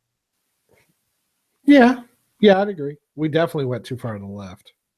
And then you got people in the alt-right that are like going way too far to the right. It's like, duh. Yeah. Oh, that's terrible. I got into an argument the other day with a alt-right person, actually in real life, because I was wearing my #FreeKekistan sweatshirt. That's great. Pointed at me and said, "Hey, Pepe is ours, you son of a bitch." Yeah, it's meanwhile, this guy's like 5'7". He's like maybe 100 pounds. I said, "Yeah, come here and take it from me."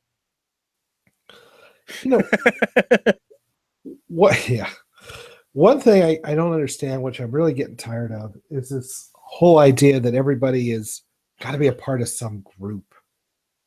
Even the skeptic, we call ourselves skeptic community. I'm like, what happened to just being individual? I'm just this guy, and these are a couple of things I believe in. I don't really care about being part of. I don't mind necessarily it being called a community if that's how you want to refer to it, because we technically fit the definition. True. But what I don't like is the assumption. Hang on a second. I get my son's down here.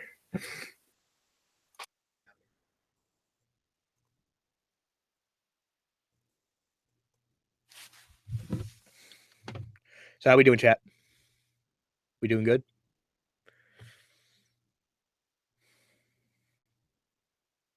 Nobody said anything in a while. Hell is this crap? Need to step it up, chat. We need to step up that cancer. Oh, that's why there's only one person watching. Who's watching?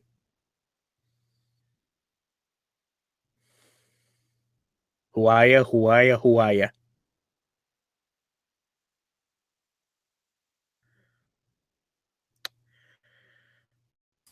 Sorry about that. Part of the reason I'm staying up is because my son isn't feeling too good. So I'm he's mostly sleeping, but occasionally gets up, and if I lay down, I'm gonna go right to sleep. So yeah. But no, if what I don't like is the assumption that if you're part of the quote unquote skeptic community, that means you're like somehow bound to everything that other people within it say, or that you have to defend them no matter what, or that you can't disagree with them. Yeah. And I know that a lot of people have not been perpetuating that, but I feel like a lot of times the viewers perpetuate that idea. Yeah. No, I agree. I think that there's something that you start getting this collectivist kind of mindset going. It's like, well, okay, now you got to be a part of this, and are you going to defend this? And it's like, fuck, I'll do what I want to do. Leave me the fuck alone. Yeah. So what's your take on Milo? I don't know if you made a video on it, or I haven't had a chance to see it. If you have, I have. My thing on it is, are his statements, to put it nicely, questionable? Yes. But are they pro-pedophilia, or does it make him a pedophile? Hell no. So I think it just shows the complete and utter the lack of any character on the left, because they had no problem. Here's the thing: they had no problem with Clinton going to Pedophile Island. Never said a word about it. What really gets me is that it wasn't even the left that started this. It was conservatives. Who did this? Which conservatives? I thought it was social justice. Or was this, I could tell you the first who it was. I could tell you exactly who it was. I'm trying to remember the first people. I want to say it was actually the people who he was supposed to speak for who first broke it. No. Well, I don't know who this guy is, but Evan McMullen. Do you know this guy? I don't think I've heard of him. Let's look him up. Evan McMullen, you say? Yeah, so I got a tweet here. He says, stand up, let's see, co-founder of Stand Up Republic, former independent presidential candidate, CIA operative, House GOP policy. Okay, so yeah, you're right. It was a conservative guy, or supposedly conservative guy. And he put out $250,000 on opposition research on Milo, and he hired PIs and video editors. And well, that looks bad. He basically confirmed it, and he says, "Yeah, I never cared much for Nazi punks." I said, dude, if you spend all this money to try to ruin a guy whose speech you disagree with, if the jackboot fits, fucking hell. I still can't get over the idea that they actually think that Milo, of all fucking, like, one thing that I find funny is that Trump is called a Nazi. Milo is called a Nazi. They are like as far left as conservatives go. The Nazis. Okay, so being a Nazi, and I made this point in one of my videos, if you are trying to remove government power over your life so that you have to take responsibility for your own life, then you are a Nazi to do that to a person, because these people don't want responsibility over their lives. They don't. That's what virtual signaling is, right? You don't have to do anything. You can just feel good about yourself. But they're lazy motherfuckers. So if you are making people be responsible for their own action, their own lives, and all that goes along with that, That's oppression to them. And so you are a Nazi. So far fucking down the rabbit hole, I mean, you're rioting for more government control over your life. How retarded is that? It's completely antithetical to civilization up till now. Mm-hmm. One thing that I'm probably going to be pointing out in a video pretty soon, though, is that when we talk about this, I don't feel it's really right to use the terms right and left when comparing these two ideas. Because while the general consensus among the modern, what is known as the left, is more government, I am most certainly left in most of my views, and I do not want bigger government. Then you're not left. Because I have the ability to rationalize that bigger government, I only have that power about half the time. You know what I'm saying? Yeah. Well, that's from a practical standpoint. Yeah, you're going to be moving back and forth with the winds of change, but eventually, and I think this is what has happened, is that you're really just talking about how quickly government intrudes in your life. The Republicans are doing the same thing, just a little bit slower. And yeah, it's one of those things where I think this is better classified as a libertarian versus authoritarian debate rather than right versus left. Well, and in my opinion, when you put the government in charge of something, whatever it is, you immediately go into an authoritarian mindset because you remove all competition. You have to abide by their rules. And, I'll tell you right now, the next video I'm going to, or the next movie I'm going to critique, kind of like I did with Ghostbusters, is Brazil. Mm-hmm. And if you haven't seen Brazil, gotcha. I think that is far more representative of what will happen to us than 1984 even. It's not a single entity, because these assholes go back and forth, right? We have George Bush, we have Bill Clinton, we have Barack Obama, we have George H. Yeah, all these establishment types that kind of go in and out, but the deep state, the bureaucracy, the machine stays in control. And everything is falling apart because they're fucking incompetent. Nobody wants to take responsibility, and they just shuffle papers back and forth. And now Donald Trump's got them shaking in their boots. Yeah, he does. He's already put a bloodbath at the State Department. They fired so many people there. They are cleaning house. I'm like, great. Now head to the EPA. Just get rid of that motherfucker. Get rid of the Department of Education while you're at it too. I don't know about getting rid of the whole department, but it definitely needs some major reforms. What good is the education department? It's a money laundering system. You send your money to the federal education department. They take out all their little bits to pay all their bureaucrats over there to put their one-size-fits-all laws and to hold the schools blackmail from federal funds. Just give the fucking money in the state right to the school and be done with it. And then if they say if the schools suck, you move. You let your feet do the walking. And if you're not taking all the money out of my paycheck and the economy's doing good, people have the ability to do that. But again, this gives people power over their own lives, and we can't have that. Yeah. And that brings me to another point too. And this is an exclusive for our one viewer right now, in case he subscribed to my channel. We have two. Although I maybe last time I checked, it was only one. Dick Balls has entered the room. Hello, Dick Balls. A little bit of a sneak peek for my next rant, because my next rant is my generation is fucked, and we've been taught to like it. Well, yeah. See, the education system has my parents' generation and my grandparents' generation have set up a system that was not sustainable, but it allowed them to live a nice lifestyle, right? Yeah. So now people my age are buckled under debt.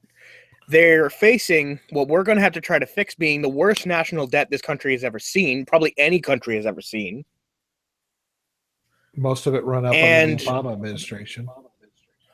Is the worst of it is that the way our education system has been set up, we don't even know how fucked we are. Well, if you have an education system run by the government, do you think they're going to teach you how bad the government is? No. I mean, hello. Absolutely insanity. I don't. I'm just baffled by the rioting and the. You know, I guess the left, in my opinion, have never really. They've always reminded me of spoiled children. You know, like a kid who gets everything from his daddy, so he doesn't appreciate shit, and he throws tantrums when he doesn't get his way, and never has had to work a day in his life. I mean, you know, what's the difference between that and people on welfare who are rioting? Well, at least the guy with But the people on welfare who are rioting are on the left. exactly, they are on the left, but at least the kid gets better stuff, and it's his dad's money. It's that stuff that's taken from me. Fair enough. Unless his dad works for the government, then it is your money. Scribe light. Hello. How are you doing? Hi, Scribe. I'm okay. How are you guys doing? I am staying. I have ice cream. I'm staying up and killing time, basically trying to stay awake and getting out a video because my son is kind of under the weather, and I want to make sure he's okay, or if he needs something, he can come and get me. And so that's long stretches of nothing. And I figured if I watch TV, I'm going to fall asleep. So this is more fun. So you'll do something productive like talk to Danny. No, okay, well, whatever. Wow, I guess it beats dealing with a sick kid. Well, I still have to deal with the sick kid. Oh, okay. So you're just sort of punishing yourself from two directions. Gotcha. That's right. With Danny, I have to deal with a sick mind, but that's. Oh, okay. I just saw the Hangouts link and I thought I'd just barge in because I just finished a video that's rendering. So I thought I'll come in here and kill some time while it's rendering. Well, welcome back. So what's we're talking about the complex inner workings of our government. I'm sorry. Any particular mechanism within that august body? Oh, we decided it all sucks. Well, end of stream, everybody. So the world sucks. I asked Danny. I'll ask you, Scribe. What is your opinion on the whole Milo flack? Well, at this point, I don't think there's anything I could say that hasn't already been said with far better grace and vocabulary by Jeff Holiday and Sargon, and earlier today, Matt Christensen, or Skag 3, I think he used to be called. See, the whole Milo thing, I can relate back to something that happened to me in a broader sense. Several years ago, I was involved in a social group that met once in a while and kind of just hung out. And after one of our little get-togethers, we have an email chain, and somebody emailed that someone had overheard a rape joke and was made uncomfortable by this. And so they wanted to have it be known as a rule that rape jokes would not be allowed at our little gatherings and things. And I was a person of some tenure in this group at that point, and I kind of said, well, I mean, obviously we don't want anybody to feel uncomfortable, but we're all adults. We all have very gallows humor here. So, I mean, short of actually harassing someone who has asked you to please stop kind of thing, I don't really see why we have to start policing our language. And I was called in public a rape apologist for having posed the proposition that maybe we are adults here and can handle some crude humor.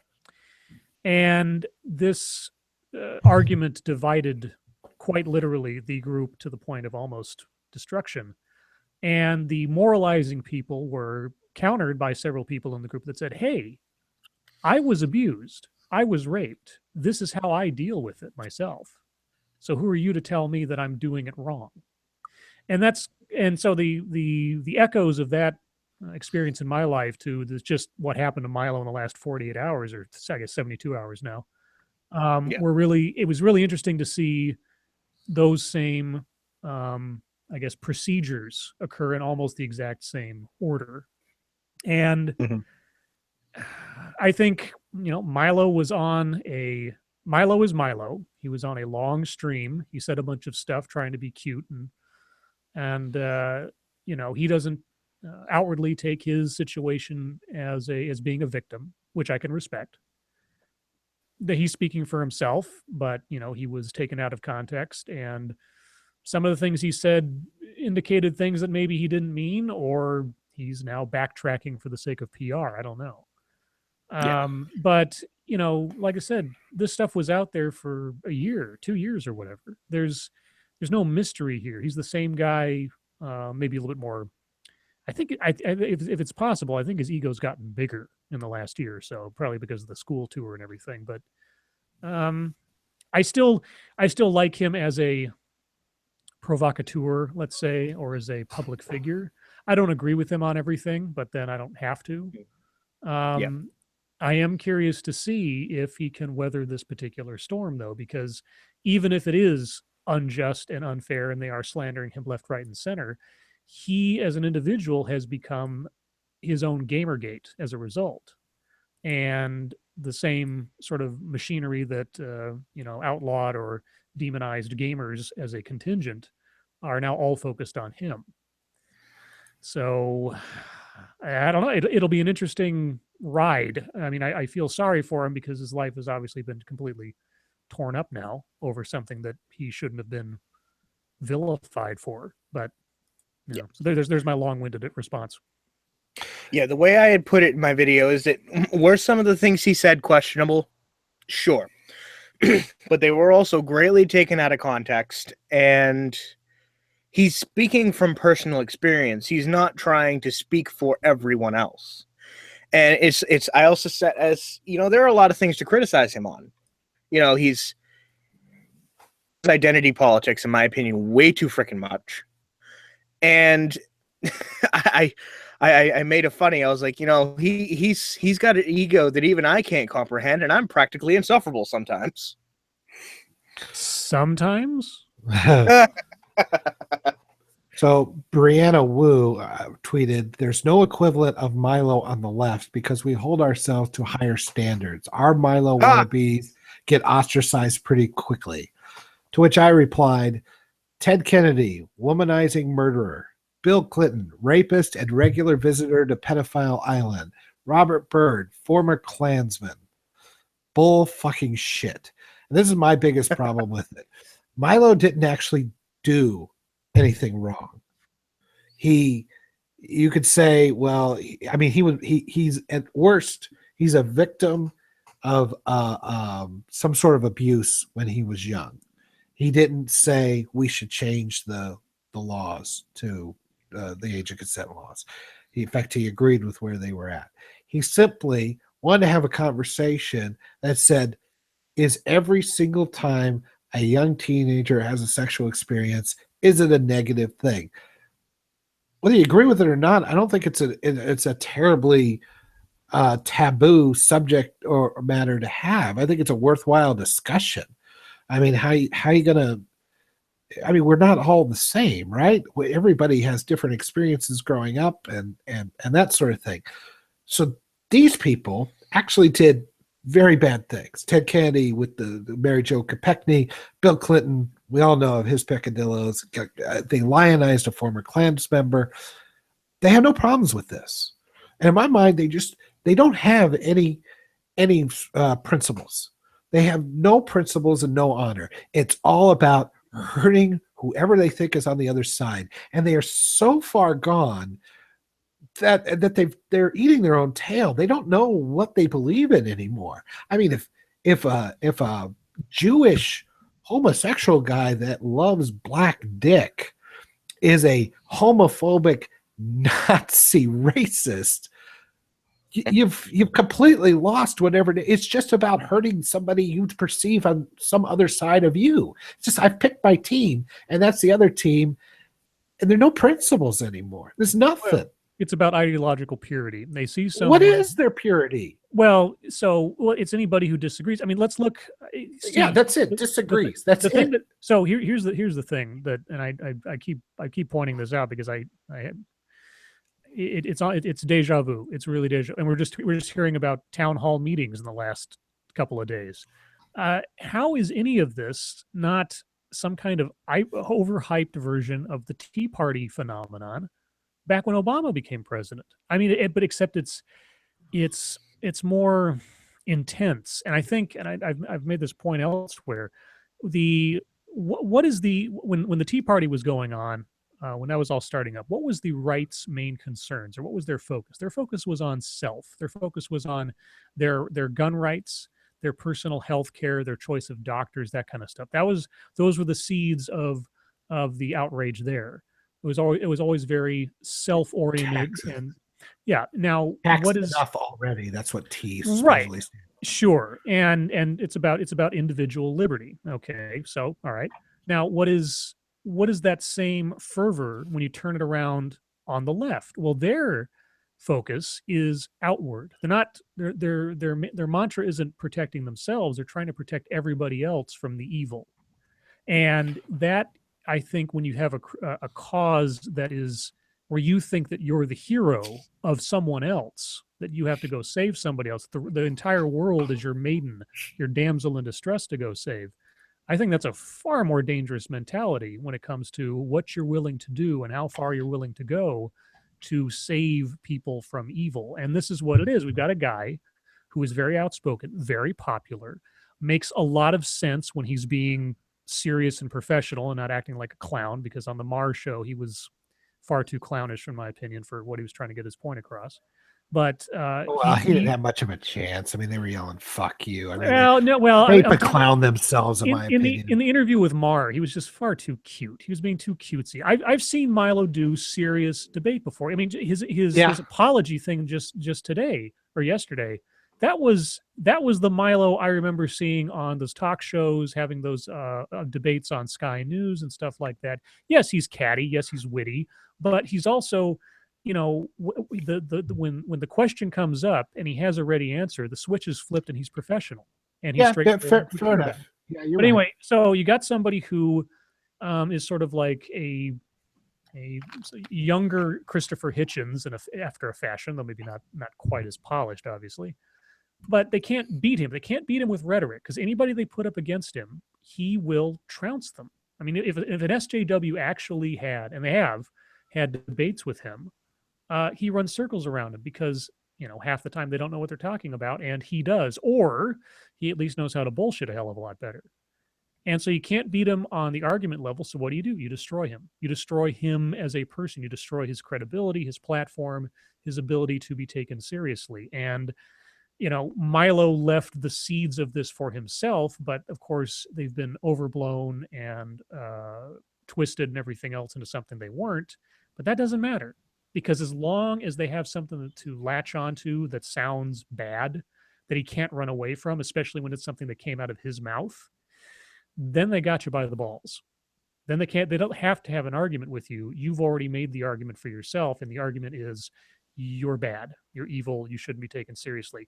If Milo ends up being invited to any major network show again, like Real Time, anytime in the near future, I'm going to be amazed, because Real Time, I think, might have been his swan song. And it's upsetting, but he's going to have a tough hill to climb after this. And not that it's deserved. Don't misunderstand me. I'm not disparaging him for the sake of something he did wrong. But unfortunately, the entire weight of the media and the left have just blown him out of the water, because he was one guy. For all the hubbub and everything else and all the fans, he's one guy. So it's really scary. I mean, this is someone who was a soft target after fashion. He's a provocateur. He can't really defend himself against him being offensive, because that's his stock and trade. But I couldn't even imagine who it would be, but imagine who they go after next that doesn't have that as an excuse. There's going to come a point, they're going to pick somebody who, I mean, now that they've taken down Milo, they're going to be emboldened. They're going to think they've got the right answer. They've got the right strategy to fight the powers that oppose them, or at least can intellectually oppose them.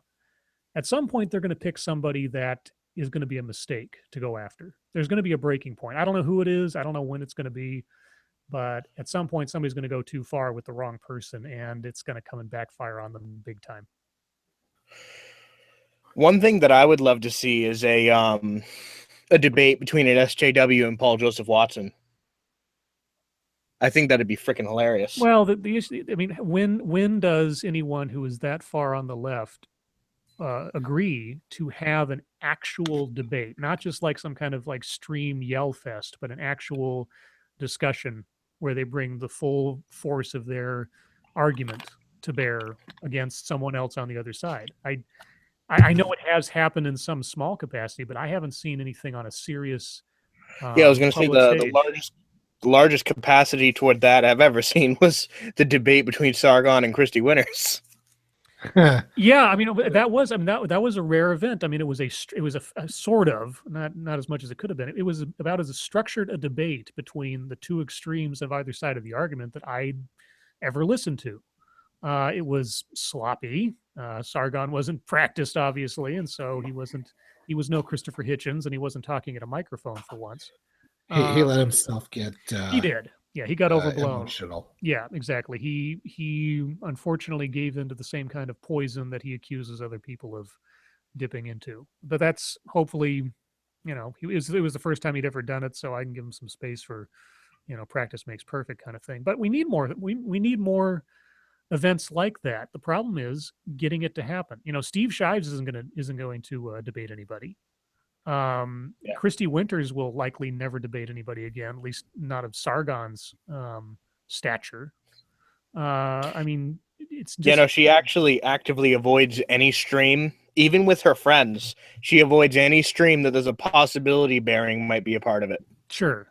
And, she's, I mean, just what they tried to do to him. I have my disagreements with Bering on a couple of things, but what they did to him was just absolute bullshit. And now they complain about doxing and everything else. It's just like, give me a fucking break. Are you talking about the copyright infringement or yeah, well, yeah, the Bering's response to the copyright thing sounded a bit cop-out-ish to me. Just a little. I mean, it's an old story now. It doesn't make him a bad guy or something. I just disagreed with the way that he handled it is all. Sure. But I mean, that's a minor thing. But yeah, I mean, what they tried to do to take his channel down and everything else that they've been going against him lately, and his girlfriend and all that. Just, guy, argue the point and not the person. For God's sakes, if you want to come out of anything clean, argue the point and not the person. As soon as you start attacking the person, you've lost the argument. Like, in attacking Milo, yeah, they won in the sense that they've effectively silenced him for the time being, but God knows he's not going anywhere. I mean, if he doesn't get his book published with another company, he'll self-publish on Amazon and make $1 zillion. Oh yeah. I mean, he'll do another college tour. He'll be invited all over the place, and they can protest their eyes out. He's not going anywhere. I think if anything else, this has probably emboldened him to do more. Well, yeah, I mean, he feels like they tried to assassinate him. Well, in a fashion, they tried to, character assassination, which that's sometimes worse than actual assassination because you get to live to see the results of it. Yeah. Well, if he's smart, he'll self-publish. Then he won't have to have the damn commission and all that taken out. Yeah, but if he can get himself published with an accredited publishing company, that ups his points quite a bit in the legitimacy scale. If he puts out like an e-zine on Amazon book or print or whatever it's called, it doesn't quite carry as much weight. But we'll see. I mean, I'd be interested to see too. Well, yeah, there's going to be some right-wing conservative type publishing house that'll snap him up in an instant. Yeah, I'd be interested to see how many subscribers he's gained on his YouTube channel since all this went down. Oh, I have no idea. Go to Social Blade and check it out. I'm sure it'll say. Well, the last time that I was on his YouTube channel, it was at about 550,000. Seriously? Holy cow! I didn't know it was that much. Wow. Yeah. On Milo's? Yeah. Really? Wow. Yeah, well, I mean, between it's at 560,000 right now. Okay. Well, between him and PewDiePie, I mean, we've seen the character assassination of two big people on completely different planets, taken down by the same, sort of virtue police. I mean, taking down PewDiePie as a Nazi, taking down Milo as a pedophile. Who's next? I mean, in the world of YouTube, PewDiePie's the tops. In a lot of places, PewDiePie's the tops because of like 53 million subscribers and counting. The largest newspaper the U.S. has right now, ironically, the one that tried to take PewDiePie down, mm-hmm. I think it was something like 2 million active readers. Right, exactly. Yeah, to PewDiePie's 53 million subscribers, and then they try to offer him a platform to explain himself. He's like, I've already explained to myself to 25 times your audience. Yeah, that was hilarious. And so at the beginning of every year, I play a game either with myself or the friends that I have at the time. I say, who do you think's going to die this year? Right. And every year I say, God, Jerry Lewis, how the hell is that guy still alive? Everybody else dies, Jerry Lewis live. So now I think after PewDiePie and Milo, here's the thought experiment. Of all of the quote unquote enemies of the left at present who have not been treated as such as PewDiePie and Milo, who's next? Who's next on Michael the hit Cernovich. list? Michael Cernovich. No, you got to aim higher than that. We just did Milo. He showed up on Real Time. Michael Cernovich, for everything else, he's not nationally exposure. You got to think bigger. I don't have an answer to this question. I'm saying who do they go after next? They've gone after 53 million subscriber PewDiePie on YouTube. They've gone after Real Time riot-inducing Milo. So who's next on the list? That's a good question. I mean, you could. It's a great question, actually. They can't see, Kanye West. But they can't stop. You see, the thing is, if they in the sort of the hive mind of things, they're on a roll. They think that they took down PewDiePie, and I'm talking about the mainstream media, the super duper left media, and their supporters. The media thinks they took down PewDiePie. They didn't. They've more effectively taken down Milo, not necessarily in a complete way, but far more effectively than PewDiePie. They put him down for a round or two. Exactly. So they have to keep going, or else their relevance and their power diminishes. So here's the sort of thought experiment of all the other public figures right now who are vilified by the left. Who would be next that is higher than Milo, but still outspoken and a thorn in the side of the social justice crowd? I mean, I'm going to have to go straight to the top and say Trump. Well, that's an ongoing project. Yeah, everybody's against him, and he's there for 4 years regardless. I mean, short of somebody doing something insane, which God knows. Keemstar stuck up for PewDiePie, so he might be on the chopping block. And Keemstar is a vulnerable target simply for what Keemstar has said, and it's not even a matter of nuance. It's just that Keemstar has been a fucking idiot on some things. So, but I don't know. Can he be? He's been raked over the coals by Leafy and everybody and their brother, and at this point, I don't know if there's much steam left in trying to take down Keemstar. Well, one thing to keep in mind is he as high or higher profile than Milo? Well, one thing that I think that they may do next is, because if you've watched it as it's transgressed, a couple of the other big gaming YouTubers have stuck up for PewDiePie. So I'm almost wondering if maybe they might go after YouTube as a whole. Or at least that part of YouTube that disagrees with them. Like Philip DeFranco. I could see them going after him more so. Because, well, I'm just saying, because you got to think, if they go after like Markiplier and Septiceye, between the two of them, they've got another close to 30 million subs. Yeah, but I don't. I've only seen a little bit of those guys. I know who they are, but I mean, are Markiplier and Septiceye? Do they have an audience that matches? I think you're talking teenage boys. I've never heard of these guys. Once you get outside of the gaming sphere, I mean, PewDiePie was on the Tonight Show. Milo was on Real Time. Yeah, no, but I'm saying those may be the figureheads that they prop up to attack the whole of YouTube. I see. I don't. Anybody that's not PewDiePie in relation to YouTube is punching down at this point. Yeah, I guess. Well, maybe it's not YouTube. But maybe it's the Laura Southerns or the Rebel Media. Yeah, I was thinking Lauren Southern. I was thinking Gavin McGinnis. I was thinking maybe those guys. I mean, Lauren Southern's got a bit more, I think, a bit more higher profile than McGinnis at this point. But maybe Mark Ruffalo.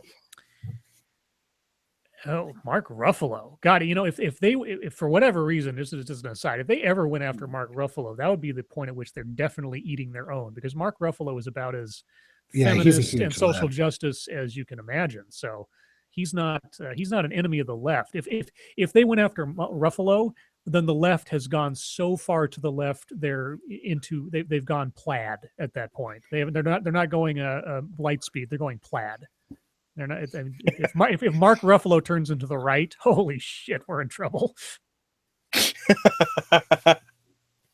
Well, that's just what I mean. They got their scalp, but I really think they've gone so off the deep end between the press and this deep state stuff and the actors and actresses in the entertainment industry. They've gone so off the deep end. They've just totally exposed themselves, and I kind of compared it in one of my videos to The Exorcist, where the girl gets possessed, and it's really subtle at first, but when they finally get the priest in there to get the demon out, that's when the true face comes in, and there's so much damage done. It was psychological. She kills one of the priests. She's throwing shit all around the room, making the bed smashing. But then it gets removed, and it's like they're on their way out, but they're doing as much damage as they can on the way out, and they're hurting people, but they're on their way out. I'm hoping I'm right about that. I think that the nail will be set in the regressive coffin if Trump gets elected for a second term. He will either win in a landslide or he will lose in a landslide. There's going to be no in between on that. No, I see so what happened when Obama became president a second time? His opposition didn't go away. The Tea Party legitimized itself and got into politics and voted in their own politicians and things. Once the rage dies, if Trump wins a second time, I think what we'll see. I can only imagine, given what we're seeing right now, is that we'll see the same thing happen with the left that we saw happen with the right 8-10 years ago, is that they will eventually see and have burned out of them the super duper, I'm going to protest and march around with my Tea Party hat on, and then say, well, the only way to actually do anything is to use all of this energy to get people into positions where they can change stuff. I think we'll see a wave of far left candidates into the House and the Senate. You got one big difference between the Tea Party and all the stuff that's going on now, and it's got to be the media and entertainment and academia and all these establishments that support these people. The Tea Party was vilified constantly, and I don't think that they were as far off as people made them out to be. Mm-hmm. They were co-opted a bit near the end. But for instance, when you had these big rallies and they get done, you wouldn't find one piece of trash left over, just little stuff like that. Whereas, Occupy Wall Street or these guys now are just destroying shit. Well, they have the legitimacy, but see, unlike the Tea Party, these guys, like you said, they have Hollywood. They've got the academia. They've got the things that generally legitimize public figures into getting the mainstream. I mean, you saw how much the media was in the tank for Hillary, and how much they're willing to look past in order to try to shuttle her off into office. Well, that's the difference, though, isn't it? Obama still won because they put up the shittiest candidate they could, and two, he didn't win like by a landslide. It wasn't that close. It was very close, and it showed the division. Trump's reelection in spite of the media, because there's just been such a sea change. They've been, their mask has come apart, and everybody can see what shits they are now. The country can see what shits they are. Trump wins these states that Democrats haven't won since Reagan. So if he does well, and he wins by a landslide, then I agree with Danny. I think that is the nail in the coffin, because it's a different type of election at that point. It all depends on who runs against him, because who or whatever his opponent represents. If his opponent represents the safe middle, like in the course of the primaries and everything else for a Democratic candidate, if they go with a Romney type but on the left, then the left won't feel like they got defeated. They'll feel like they got cheated again by their own party, and things will just go rapidly again. If they get somebody who's running against Trump, who is a true believer, who is a super duper, believes everything they believe is some kind of, the opposite number of Trump but on the left kind of thing, sort of, that'll be a blow to their credibility, because everybody, they've run all those the moderate types out of the party. You talked about ideological purity. I mean, their top candidate is going to be Elizabeth Warren. Pelosi's still up there. Maxine Waters. I mean, all of these old, decrepit, nutso leftists. They're the ones that run the party, and I'm telling you, they're just doubling down. And I bet they doubled down in 2000. Yeah, just the same way the Republicans didn't learn anything from McCain to Romney. They doubled down. We'll get the safe, moderate guy, and nobody could get behind. I think Democrats are doing the same thing. No, I think I'm not up. One thing to keep in mind, though, Scribe, is for all intents and purposes, if I had been alive to vote prior to the craziness of the left that began with Clinton, I would have voted Democrat. In fact, I do, to a certain level, believe myself a Democrat. And go along with this ideological purity test that they're giving. I mean, I'm, at least in my opinion, by no means a right-wing person. Yeah, well, but I have the ability to logically reason and recognize that what the left is doing right now is suicide. Well, so here's, I'm not going to put any money on this, but here's my prediction for the next. Hi, Lotus. I think you talk about who might run. Cory Booker. I think Cory Booker runs. I think Cory Booker could take down Trump. I think Cory Booker has a record and a standing just as a human being, let alone a politician, that would, I mean, if Cory Booker could not be, I mean, short of Trump like completely saving the economy and doing a whole bunch of other crazy stuff in the next 4 years, which is possible. Well, Booker might not run then because he'd probably have bad chances at it. But you know who Cory Booker is? Yeah. Yeah. I don't know which state he's on, but hold on. New Jersey. He's New Jersey. Yeah. So Jersey. And now he's, I think he's a senator or representative. I forget. But anyway. Yeah, he's a senator. He literally, not even hyperbole, he ran into a burning building and saved people. I mean, this guy, and while he was like a public figure, this guy's a superhero, and he's not nuts. Yeah. I disagree with him on some stuff, but if you had a Cory Booker, Elizabeth Warren ticket, blow him out of the water. Absolutely blow him out of the water. But Booker is a moderate, but people would get behind him because he's not crazy, but he is a Democrat. I don't disagree with you, but I don't think the Democrat establishment right now, which has doubled down and sold off so far to the left, that Booker will have a chance to get in there. I don't think in the 4 years that they're going to realize that they're becoming irrelevant. I think they'll let him run, but I think what they'll do is they'll pull the Bernie Sanders thing again. Exactly. I'm not saying he won't run, but I'm saying that he won't have a chance because he's not ideologically pure. And they need to have come to Jesus the way the right did or the Republicans did, because Trump actually put together a much different, brought together people that were formerly Democrats or feel like, hey, the Democrat Party's left me, and he brought together a ton of the right. I keep underestimating that. I'll tell you what. Yeah, I don't.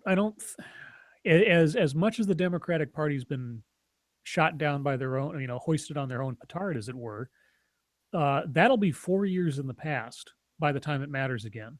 I mean, you're right, they are doubling down, but it's not doubling down in the sense that they're doubling down on a mistake that they're acknowledging.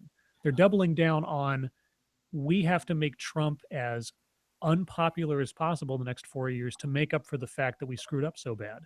It's not, if they can make Trump, and Trump by his own, let's be honest here, Trump is not doing himself any favors when it comes to certain issues on things, but if they bide their time, Trump will just basically prove the ideology of the Democrats correct, that it was wrong to vote for Trump.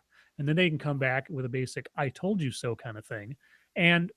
But at the same time, I think there's a lot of forces in the Democratic Party, a lot of decent people who go like, wait, we can't come down to their level. We can't run somebody who is Trump the left.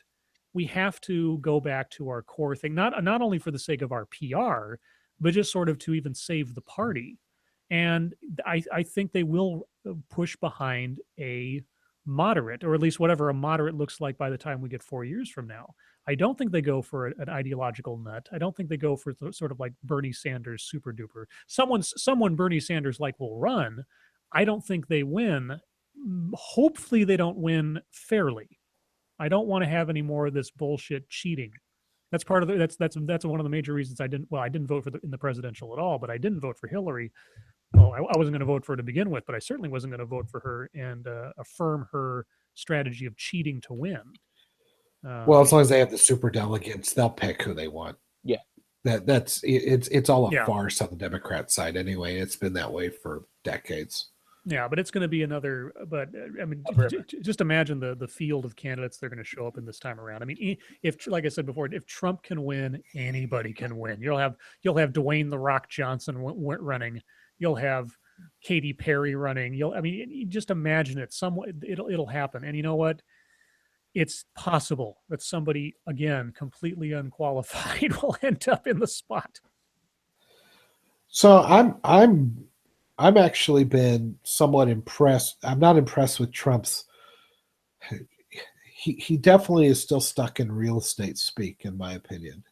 He's a real estate mogul, and when he talks, he's fast and loose with facts, and I can't deny that. And I think he needs to tune that up pretty damn quick, because it's going to kill him if he doesn't start figuring that out.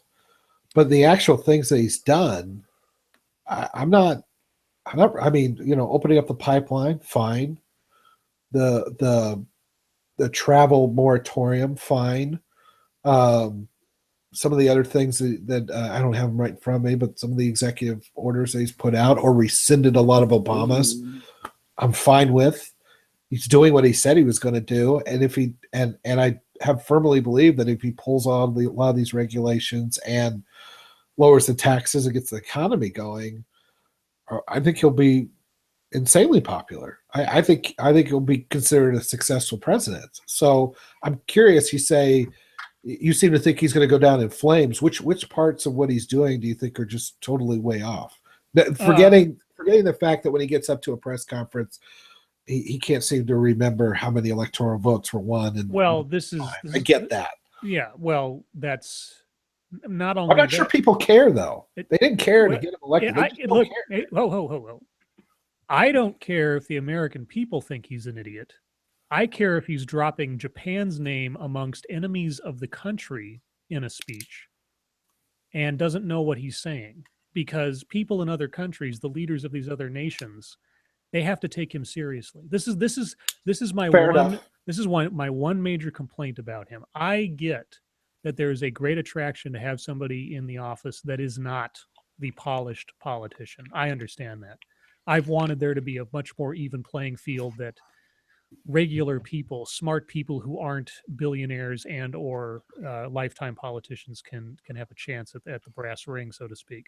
However, there is a certain level of, there's a certain professional cadence that even amongst the rough edges of being Joe Schmo in relative terms, that I want, expect, and honestly the country needs when we're talking about international relations. Hello, everyone. Hello, Lotus. Hey, Lotus. How is Wolfie? Yeah, I'm not too bad. I've actually fixed my computer, so now I'm on it. Oh, well, good. You're on it. Lotus. I'm on it. Oh, yeah. Person. She's not a person. She's a pink wolf. I'm a pink wolf. Yeah, geez, get She's on. a sexy pink wolf. I'm a sexy pink wolf. Look at my sexiness. She's already on a computer. All right, she's taken. Yeah, I'm on a computer. Anyway, Trump. If Trump has a major downfall, it's that he is the opposite of Reagan. He is not the great communicator.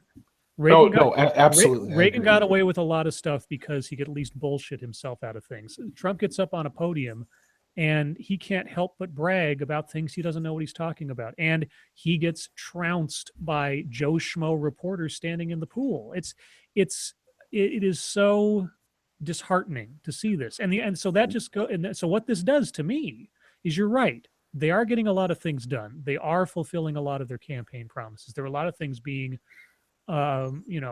affected that we can see the results. However, when I see Trump on a podium before the press, and I see how he behaves, and I see how he thinks, all it does is say, to me, there's no way that this guy is actually running the show.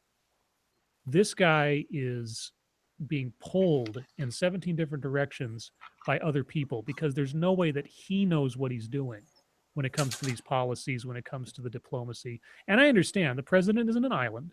I understand that there are people there that he has to delegate. It's true of all presidents. But it is so difficult for me to see him as even as the keystone of the bridge here.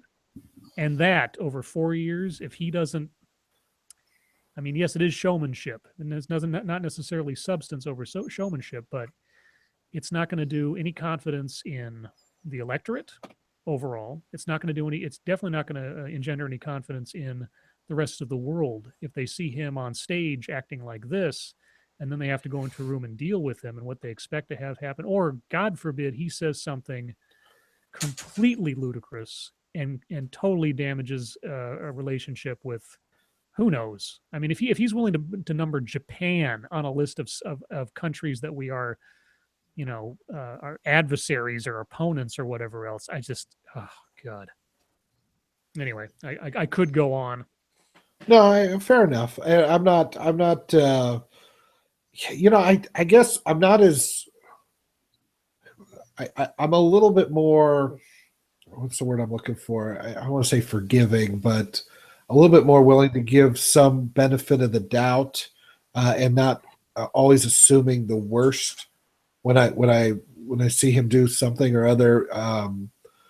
But before, try to get the facts before I say, well, he's just crap. And it was something that I had to watch out for, because I mean, as much as I despised Obama, it was kind of one of those things like, okay, for instance, when everybody was going on and on about the stupid birth certificate thing, I was like, Jesus Christ! I mean, that's not worth talking about. You're making us look like clowns.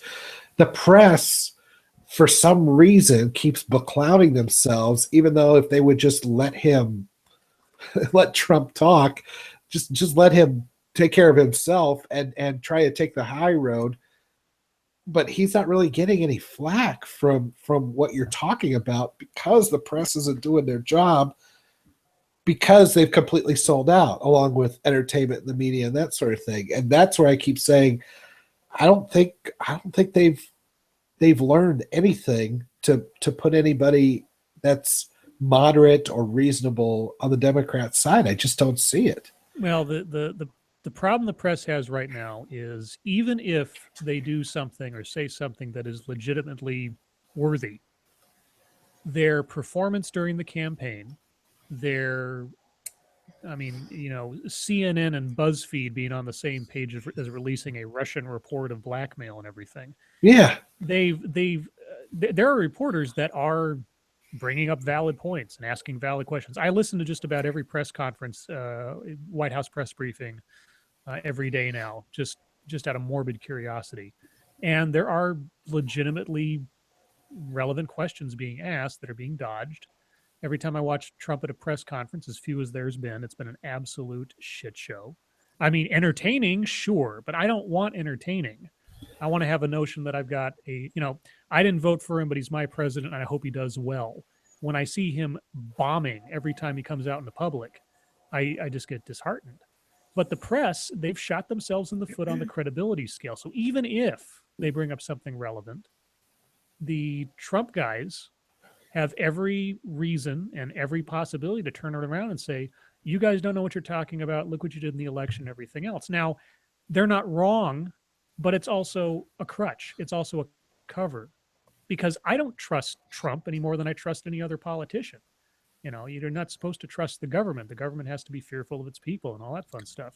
So, I mean, yes, I want to give him the benefit of the doubt. Yes, I want to give him his 100 days to see what he does, right? And how things go out. But that doesn't mean I'm just going to say, well, oh, it's only his second press conference. He doesn't have it down yet. No, he's yelling at the media again. He's making the media the story. He's dodging the question. He's muddying the waters. He's doing everything a politician usually does, just badly. I mean, he's not a practiced politician. He is a neophyte politician. That's all it is. But take his last press conference. He had some flubs. He had some missteps and some dodge questions. No doubt about it.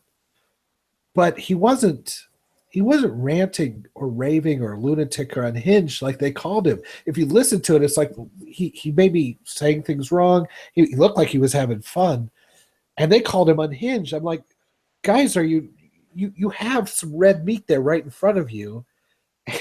You're going to this other extreme where you're acting like he's a frothing at the mouth lunatic, and he wasn't in that press conference. He did some things wrong. Why don't you do that?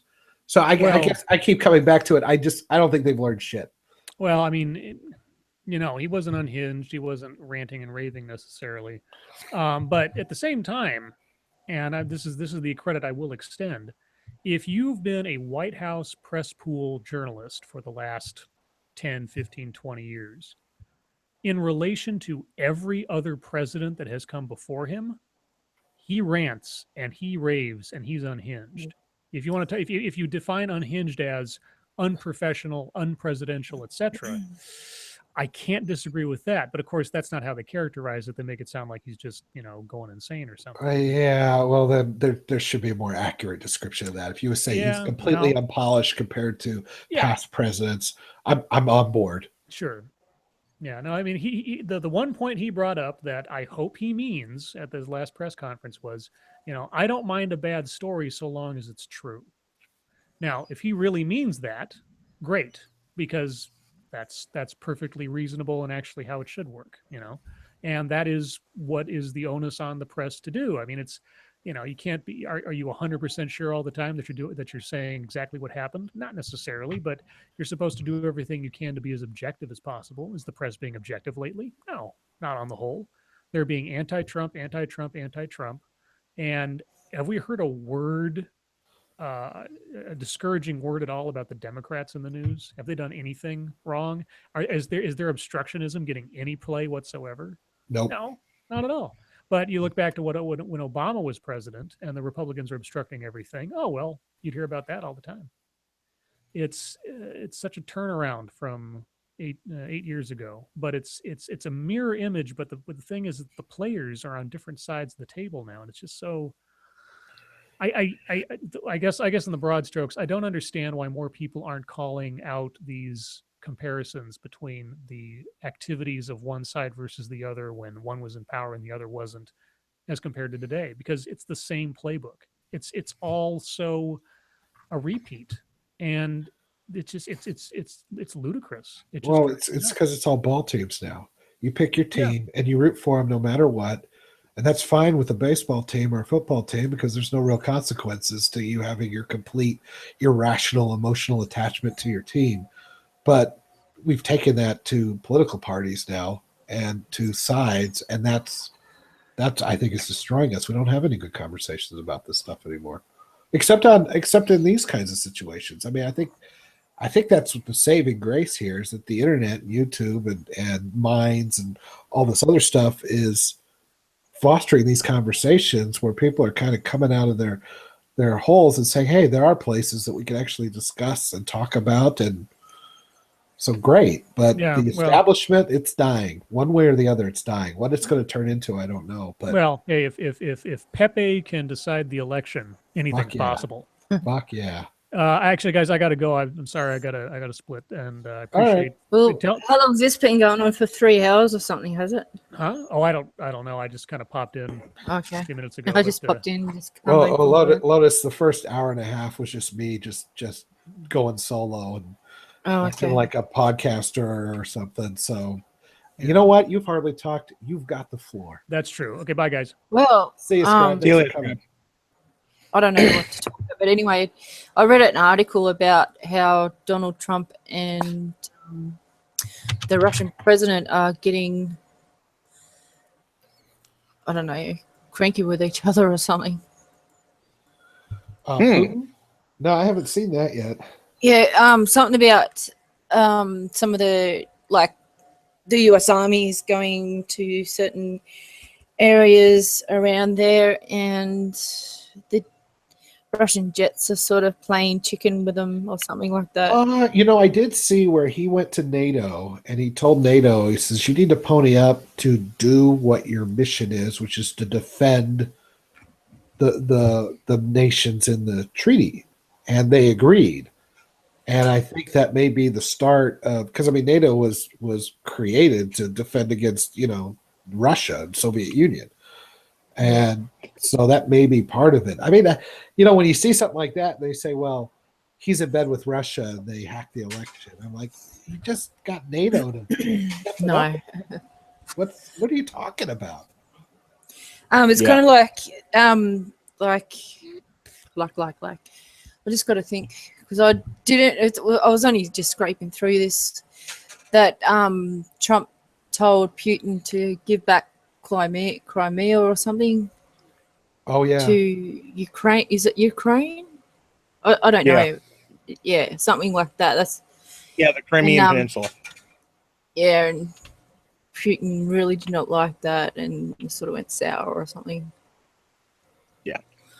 Well, the thing is, they made this weird assumption that Trump was in the pocket of Russia, but it was really just because they thought that Russia was showing more support towards Trump because they logically knew that Trump was their way to not go to war, and because he was so much more lenient about when talking about Russia than Hillary Clinton was, they thought that he was their way out of the sanctions. Now, what that turned into is a blind belief of the regressive left that he was somehow in the pocket of Russia, and many on the right were worried about Trump because they were worried he was so dumb he was going to get manipulated by Russia. But going to NATO and then I guess this proclamation that you should give back Crimea really shows he definitely isn't in the pocket of Russia, and I don't think he really feels he owes a debt to them either. The whole thing. You guys are what, in your 20s? 36, 37 in June. 37. Okay, so even so, you're still pretty young. I don't know how much you remember of the Cold War. I'm 46. I don't remember too much because I probably was too young to even give a damn about it. But it was pretty much over by 89 once the wall fell. So, but I remember how the left was just screaming at Reagan and saying, we need peace and we need to dismantle the rockets. You're going to go to war with Russia and he's going to hit the button and Russia was Russia or the USSR back then? It was the Soviet Union. We tended to call it Russia for shorthand. Okay. But the Soviet Union. And just so worried about war. They were on the side, they were lionizing Gorbachev and how great he was. He was going to be the peacemaker against this crazy cowboy.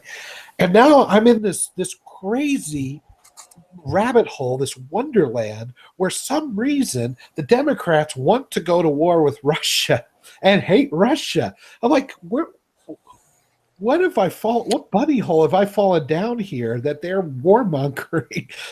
Well, you see, because it used to be the right that were the warmongers, and now it's the left. That's crazy. It's the Soviet Union was communist. The Soviet Union was communist. Communism is the most extreme version of a left-wing government that you could ever have. Yeah. But now still pretty Russia is, and this is a key word here to keep in mind. Russia is a republic. Yeah, Russia's a republic, so is China. Yeah, in name Kind of. only. A little bit, yeah. Well, yeah, really, because I know in China it says the Republic of China, but really they've still got a lot of socialist communist. I would argue actually that China's communist. Yeah. China's communist in name only. I mean, they literally have a capitalist system there. Yeah, but if you're a doctor, this guy that went to China said, if you're a doctor, you don't get not much. You get the same amount as probably someone else that works in a mine or something. They're trying. That's just authoritarian. They're trying to be capitalistic, but they're doing it from an authoritarian communistic perspective. Go look up the ghost cities in China. I mean, there's these sprawling fucking cities, and they have these empty buildings. Nothing's there, and they look like brand new cities with nobody there. It's creepy. It's like something out of Walking Dead. And they have these these malls that have these corporate logos on them, like Taco Bell and Kentucky Fried Chicken and Gap and all these American corporations that will one day be there, but they're not there. And the corps have no intention of going into there, but they're selling this all off, this whole house of cards. And I'm really scared at some point China's just going to completely implode. You can't just build buildings and use all these resources and get nothing out of them and expect things to continue like that. It can't. Yeah. Well, see, and that is my biggest criticism of what I consider to be the rest of the left, and everybody, pretty much most people left of me, is that they seem to have this concept that limited, and they're just not. Exactly. I mean, you just look at the way that the Democrats are continually trying to raise the debt ceiling. China making all these buildings that nobody's in. Wasting all of these resources when there's really no need for it. They have no concept of economic laws and how things work. I think what happened is that, a lot of families did build up and build up and build up so their future generations could be well off. And how? No, they did. Like, you look at now, you've got... I disagree wholeheartedly. Do you? Because they did. A lot of them built up. This is a long time ago. And now, because there's no one decides to do much, like really, everyone just wants everything handed to them. This is actually coming from the elderly people that I've spoken to also about it, that they stuffed up the next generation. And that because they didn't make them the families work, where they slacked them off and bought everything for them and things like that. Well, what you got to understand though is that the system, and I know not every older person created this system, but we live in a system where we're constantly borrowing and borrowing and borrowing, and ultimately at the end of the day, who has to pay those debts? Yes, and that's what happened when that sort of happened. People were like, well, I want this too. And so these people did start to, build up credit and borrowing money and debt and stuff like that because they wanted that sort of stuff too without working for it. And that's kind of what's happening now. And the money's going away. I think what's happened now is it's even worse than that because now you can't work for them. 40 years ago, when my grandfather went to buy his house, he was an unskilled worker who was learning how to be a freaking tool and die maker. You know, he wasn't college educated. He barely made it out of high school. But at 20, I think he was 23 years old with an unskilled worker's job, mind you, a manual labor job. He was able to buy a house. I'm lucky if well, that's like my dad was nowadays. Yeah, my dad was a linesman. You know, he just worked on the railway, and he was able to buy a house. He was able to buy a car. He was able to, you know, he was the only one working in the family. We never went without. Yeah, and these days you can't do it. Well, taxes have destroyed savings. And it's like now you got to have productivity, and you're destroying the savings, and you're right. You're living off of debt, but the government is pulling. I mean, this monolith is just dragging down the economy in a variety of different ways. If you go into a growth mode again, and you stop taking so much out of people's paychecks to pay for garbage, quite frankly, that is not necessary. I wouldn't be surprised if stuff come back. If in the next 10 years, okay, we see a revolt in the United States where there's like, and I swear to God, a revolt of people who are like 30 or 40 and under, just to oust all of the older people that are in government. And they're going to take over, and they're going to look at everybody that we owe money to and say, stick it. We're not paying you. Well, the problem is that the younger people think it's all private industry that's causing the problem. They don't think it's the government. I know. I'm overthrow it. It'll be a communist system. That's why I'm saying in like 10 years or so, when Generation Z is the fighting force. Well, yeah, maybe. Right now, we'll see. Well, they're trying to do that now, isn't there? A lot of them saying they can't wait until the older generation dies out. They're already saying it. A lot of, and I hate to say it, but a lot of us. Like, I know a lot of older people feel bad about it, who wish it hadn't gone the way it had. But it's like, at the end of the day, I can't blame them for taking advantage of a system that allows them to maintain their lifestyle, even if it does screw me over. Yeah. Yeah, you know? People are going to do it in their best interest. They don't have to deal with all of this because, you know, they're on Medicare, they're on Medicaid, they're on their retirement funds, you know? So it's like whatever's left of it. About what direction the system goes, because they're covered. And they've been told from the very beginning that they're going to be covered. But the problem is, nobody stopped and thought, well, what about our grandkids? Are they going to be okay? That's a mess.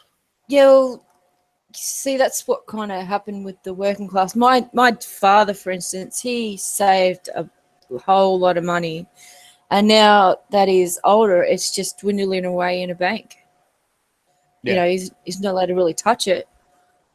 And it's just going and going and going. Yeah. And, you know, it's like, I think now we've reached the point where they've realized how bad the system was screwed up by the people they put in power, because now it's just disappearing.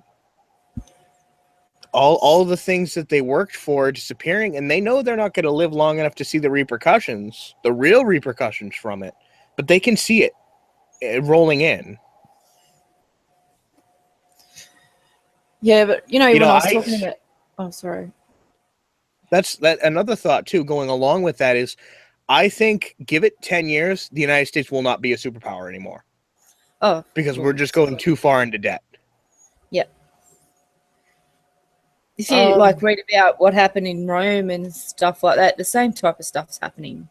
Because eventually it's going to reach a point where the people we're borrowing the money from, and I think we all know who it is we're borrowing it from, they're going to reach a point where they're going to say, nope, I'm not giving you any more money.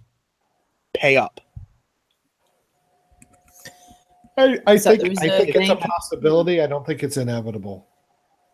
And the U.S. is going to have to decide, okay, are we going to continue to fund all of these social programs that we've promised people they've paid into their whole lives that they were going to have, risk war by not paying up?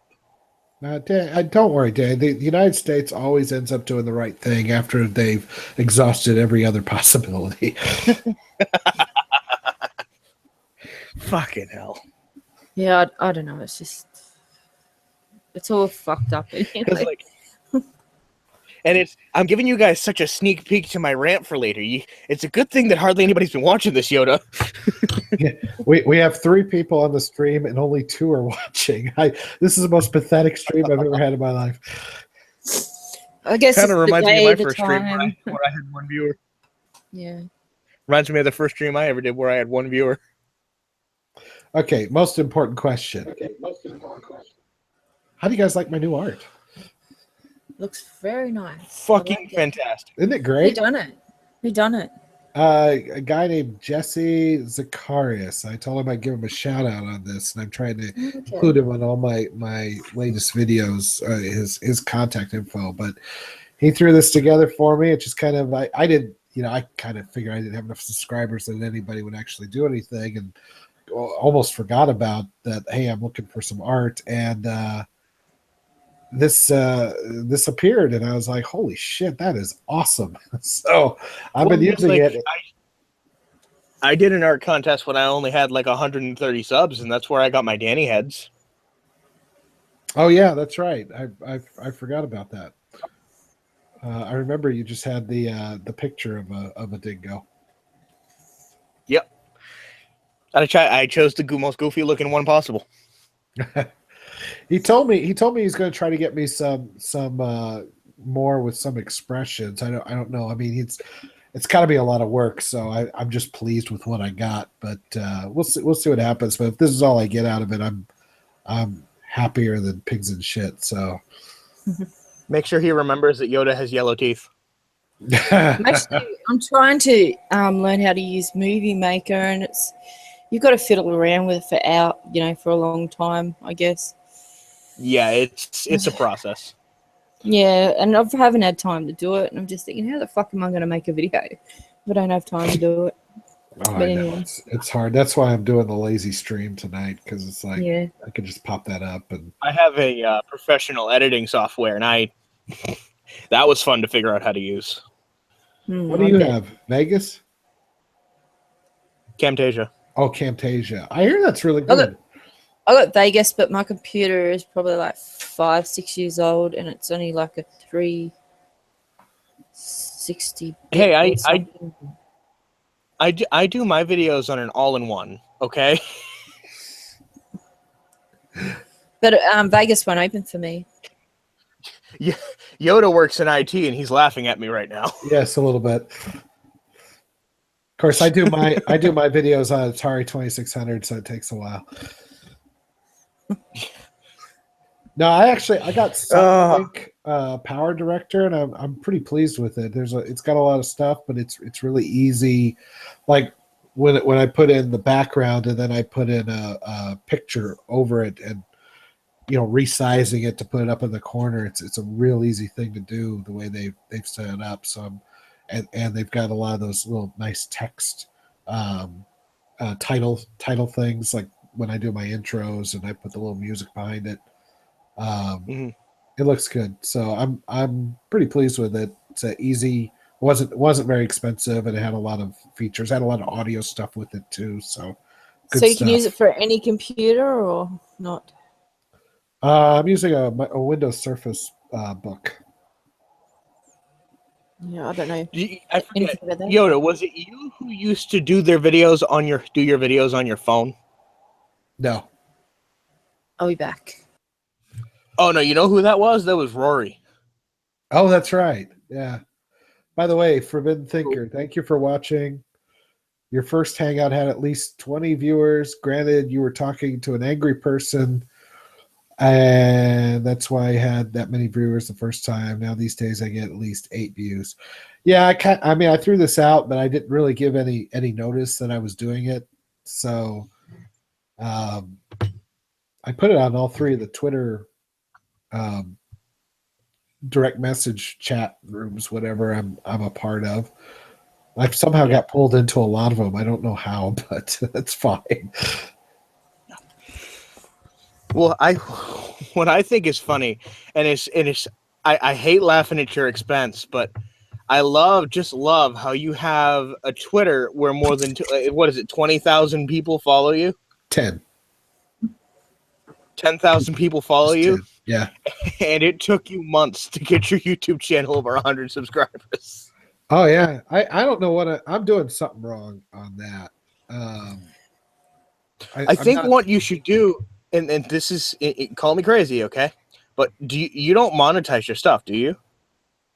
Yeah. Do you? Yeah. Well, take one video, take the chance that they may not watch it on your channel, upload the video directly to your Twitter to kind of show them what you do so that they can watch it just right on their Twitter feed. Oh, I didn't know you could do that. I believe there's a way to upload a video. I mean, you might have to have it within a certain length, but I'll try. I'll take a look at that. I didn't know. Yeah, I mean, I've had the Twitter for like 4 or 5 years now, and I've just been I do a lot of I'll follow a bunch of people, then they'll follow me back, and then I follow a bunch of people, and it's just and then it's grown on its own in somewhere. So, because I know every time you tweet something of mine out, I get at least like 6 or 7 retweets out of it. I remember you retweeted my my post hashtag MAGA hashtag build the wall thing, and all of a sudden out of nowhere it's got like almost 100 retweets and like 200 likes. Yeah, I'm happy to share the wealth as far as on my Twitter. Now if I could just get some YouTuber to say, hey, look at this guy. Yeah, I mean, that's not fair. Is Sugar Tits still subscribed to you? Who? Yeah, she does. She doesn't she never mentions me. I don't even know if she watches them or not. So it's hard to say. I know that Bering is subscribed to me, and he's watched at least one of my videos. Well, that's all. Did he comment or something? Yeah, he commented on it. Oh, okay. Because I had mentioned in the video, let me know how the audio sounds, because I had made some changes to how I edit my audio. A mad woman, and he commented. Sorry, go ahead. And he commented, "Audio quality is great," and I nearly jumped out of my chair. So, four simple words. Hey, I'm just shout out for Bering. It's a big deal. I did a stream with Undoomed, and I was like, "Fuck, this is cool." You were in a stream with Undoomed? Yeah, and Prince of Queens. Cool. Holy shit. Yeah, I'm not sure why. I just kind of fly under the radar for some reason on these big YouTubers. He just popped in a small stream that I think was Runs and Guns. Nice. Yeah, I noticed Runs and Guns seems to talk to a lot of big YouTubers, but it doesn't seem to ever benefit him any. Yeah, who knows? I did have a Mad Woman Muses. They do shout outs to other YouTubers. She doesn't have a huge following. I think maybe about 400 subscribers, maybe 479. But I'm subscribed to Mad Woman Muses. Yeah, and she shouted out my channel, which I really appreciated. But other than that, yeah. Well, you make good content, man. You just got to make more. Yeah, I know it's so time consuming, and I'm kind of a perfectionist about it, as you've probably noticed, or at least on the big ones that I've done. I was gonna say that Ghostbusters video. It wasn't the easiest thing I've ever fapped to, but I made it work. When you did your song, how did you get your singing and the song and the music while you were singing? How do you do that? So what I did was I downloaded a karaoke version of Let It Snow off of YouTube. Yeah. And then I put that in Audacity. And then when I hit record, with it gives me another track that records my voice, and I'm listening to the first track that I've pulled in the karaoke so that I could sing to it and sing badly, by the way. No, you did pretty good. Oh, that was Well, I almost featured that on my It was a channel. funny. Yeah. In fact, I might actually feature that on my channel now. I just kept thinking of the lyrics, and I just said I just gotta do it, or I'll be pissed that I didn't do it. So, and I got a ton of response on that one. I was shocked. I was like, you people, you need to get a little bit more taste, a little bit more class. This is Jerry Springer bullshit right here. You guys need to get a little bit better. It was good. It was funny. It was good.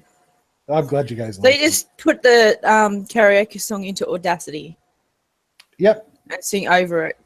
Yep. That's all I did. So now, Yoda, when you use Audacity, what effects do you use on your audio? So what I've done lately is I've kind of adjusted the recording volume on my microphone and on the slider in Audacity so that it doesn't come up very big. And then I go through and I normalize, I compress, and then I do noise reduction on a section. Like I'll take a section that's supposed to be quiet, get the profile, and then do noise reduction. No, I use Audacity. I know how to get noise reduction. Okay, so yeah, that's another thing I need those are to the learn only to three use this things I Audacity. do. So now, what exactly does normalize do? Normalize, it's a little bit different than compression, where it takes everything on the same and tries to stretch it out as loud as it can. Whereas compression, I believe, evens everything out to the same volume. Gotcha. Yeah, I've noticed that with compression. So normalize just kind of makes things louder. Yeah, I mean it would've thought that brings would've it been all to amplified. within a certain range, as I understand it. Within a certain. Okay. Yeah, I was gonna say I would have thought that amplify would have been the one that just makes it louder. you're right. Amplify makes it louder. I'd have to look it up. I mean, but those three things seem to. I did some research on what people do. Some of them add equalization, add some bass, and that kind of stuff. I just do those three things. That seems to do a pretty good job. It's improved it quite a bit. Yeah. Yeah, I'll have to learn how to use that also. I'll have a couple of days off work soon and I'll just mess around with it all. Yeah, if you can get your sound quality is a big deal, and if you can work through that, because I already have a pretty bad handicap with my voice that sounds like Harvey Firestein gargling hot asphalt. But no, you just sound like your nose is huge. You don't know that. You can't prove anything. Which is an admission. Well, my nose is always blocked, so I'm going to sound a bit funny. You got that accent. You're gonna sound Australian, which is automatically accent that everyone. Yeah, the accent sort of makes everything good. You got the accent, and you sound hot, so you're. It got Amanda really far, so you got tit privilege. Yeah, I got boob privilege. I'm so lucky. Hey, wait a minute! I got boobs. I made one video with the help of Cog Grinder. I've got like 57 subs out of it. I was like, what? Yeah, I'm not proud. I will take any help I can get from any YouTuber out there who wants to say, "Hey, you need some help." I'm not proud. I'm fine with begging. Whose dick do I gotta suck? I already sucked yours, Danny, so I gotta get somebody bigger now. I wouldn't mind doing more collabs, but I need to learn to do more instead of just getting me talking and someone. Well, one thing I recommend that you do, Yoda, is don't be afraid to go to one of those YouTubers and directly ask. I have. I usually get no response back. I don't know. Have you? Yeah. Who have you asked? I asked Bering. I asked Sir Sick, who does those promotional per Mondays, he calls it. Because I know that when and this is way back when I only had like 7 subscribers. Okay. Yeah. I brought a video to Suit Yourself. I haven't talked to him. And mind you, okay, I had 7 subscribers, okay? Not only from that did I gain him as a subscriber, for 100 subscribers from that. And let me tell you, the video was shit. The cut, horrible. I was still using the mic that's built into my computer. Like, the video was awful. But he put it on because I guess he liked what I had to say, obviously, because he subscribed to my channel after that. But yeah, I would think it is a little discouraging, and maybe I need to push more. I would think that and maybe because my content is a little culture and entertainment, and so the Ghostbusters, where does that fit? I'm not just responding to feminist videos, so I think it's pretty good, but it's not. Well, why don't you not ask catching on? So what do you do? Something like that. Ask Irate Bear or because I want to veer a little bit away from the SJWs, and why not ask Denny? Who? Have you done one? I was going to say Denny the Dingo. I fucking love your content. I'll put your videos up every day.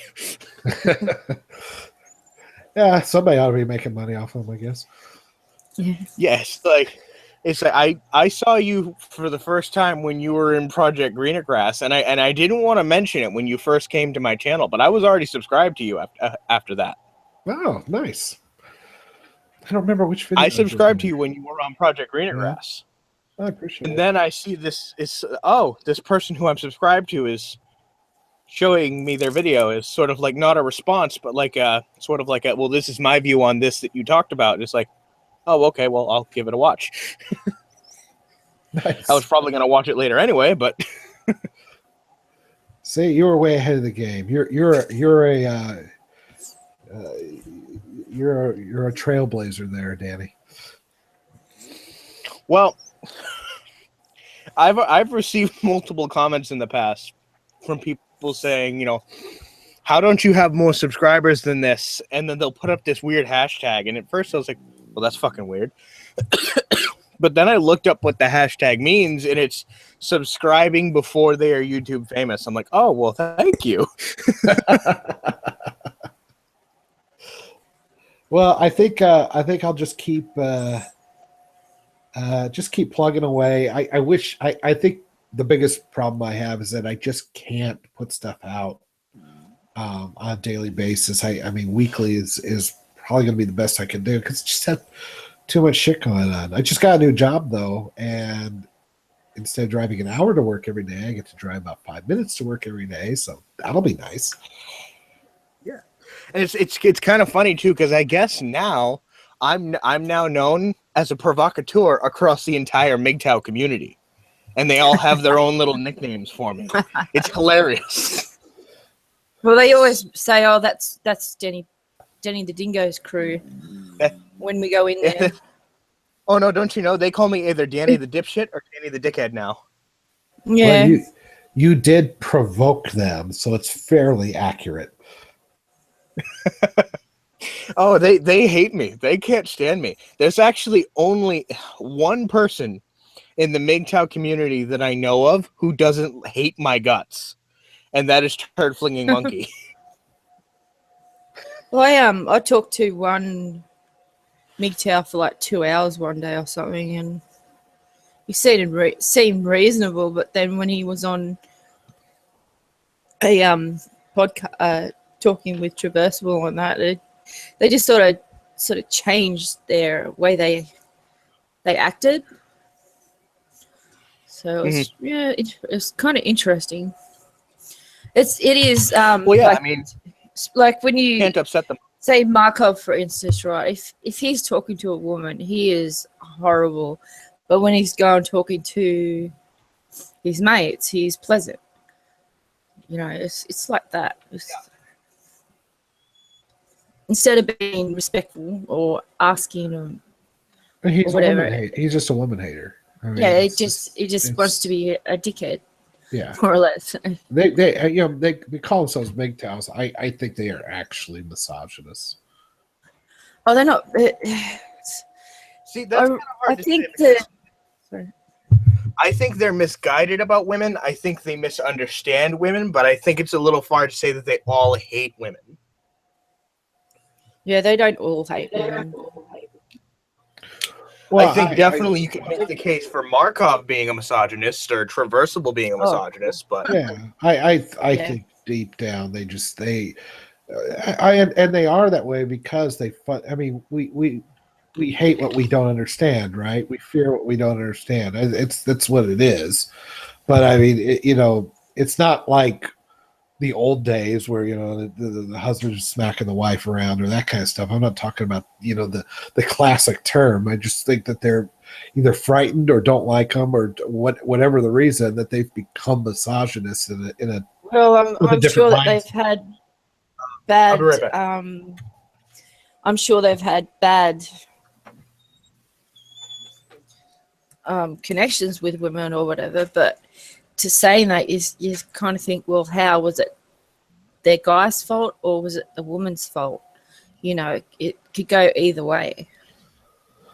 Yeah, it's hard. You know, because some women seem to go for the same type of guy, and it's the same with guys seem to go for the same type of women, and over again they get screwed over. Oh, absolutely. And so they will, fuck it all. I'm going to hate on this this gender or whatever, or treat them like shit. You know, until you know the person, really. You've only really got assumptions, but obviously something's there that's made them just really despise and hate women. It's the same with you know, you got women out there that really hate and despise men for reasons, you know. It's a typical, I mean, it's kind of a social justice mindset, you know. We hate the group, not the individual. Yeah. Because of the actions for a few individuals. It's I don't know, certain humans, human nature is just just easier. Lazy thinking, whatever. Most people have dealt with feminists for a long time, and they're just getting crazy and crazier, and then all of a sudden you sort of notice this other group that's the other side of the coin, but they're, you know, they might have started where it meant well and it just meant name by name only, but they created themselves a society, and you know, someone is going to take over, you know, and it's usually the more crazy people tend to take over a movement or an ideology and just twists it. And because feminism started out okay, and then look at it now. It's fucked our society up, and it still wants to fuck our society. The problem with the political movement, it achieves its goals and then it just won't go away. Yeah. And it's you say MGTOW is just people going their own way, but it's not. It's not that at all. My strongest argument to say that not all MGTOW are bad, they may just be misguided, is, do you remember the chat I had with that MGTOW called MGTOW Slim? No, I don't remember. I did, for those who don't know, who may watch this in the future, I did a live stream with a guy called MGTOW Slim. Well, we talked for a good hour and a half.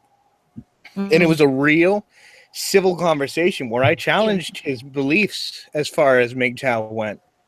And some of it he didn't have arguments for, but unlike Markov and having just a meltdown, he legitimately recognized and acknowledged out loud that he didn't have an argument and that he needed to do more research.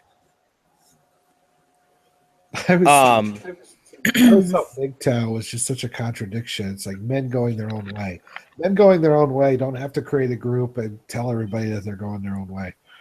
Well, you know, someone probably just coined the word one day saying, no, fuck it, I'm going my own way. I'm sick of society. I'm sick of being screwed over by women.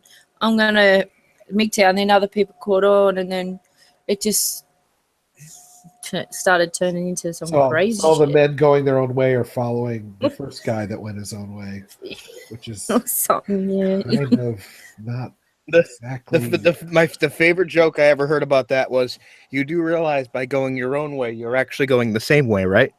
Yeah. Mm. Yeah, I don't know. It's depends on how extreme they are. That their interpretations are a bit different, or some of them will be like, "Well, I've got my own thoughts on going my own way," and then they've got this group mentality too. And there are some even that it's like their goal is not to take women's rights away or revert us back. They're just frustrated with the fact that, for the most part, women don't have, and I can't disagree with this. For the most part, women don't have the same responsibility despite having the same amount of rights. Well, they don't. It's true. They don't. You know, as one of the really good examples is that, yeah, women can vote now, but yet they don't have to be drafted if there's a war. Yeah. Women have women have choices, men have responsibilities. Yeah, more or less. That is true. It's exactly true. And so, to get people's attention, and I'm talking about turd flinging monkey right now, to get people's attention to that argument, in one video he made the case that because of that, women shouldn't have the right to vote. And people blew up on that. And then he clarified in a later video, he's like, look, I'm not trying to take women's rights away. In fact, that's not even ideal. My point was that if they're not going to have the same responsibilities and they're not going to accept the fact that they have the need to have the same responsibilities, then they cannot have the same rights. But here's the deal: the responsibilities. First of all, they have to pay taxes like everyone else. They have to, obey the same laws as everyone else. True, but categorically, women. But that's heaven forbid I use this term, but it is more of a social construct. If a woman wants to, work and be single, then she has to take care of herself. She has, legally they have all the same responsibilities.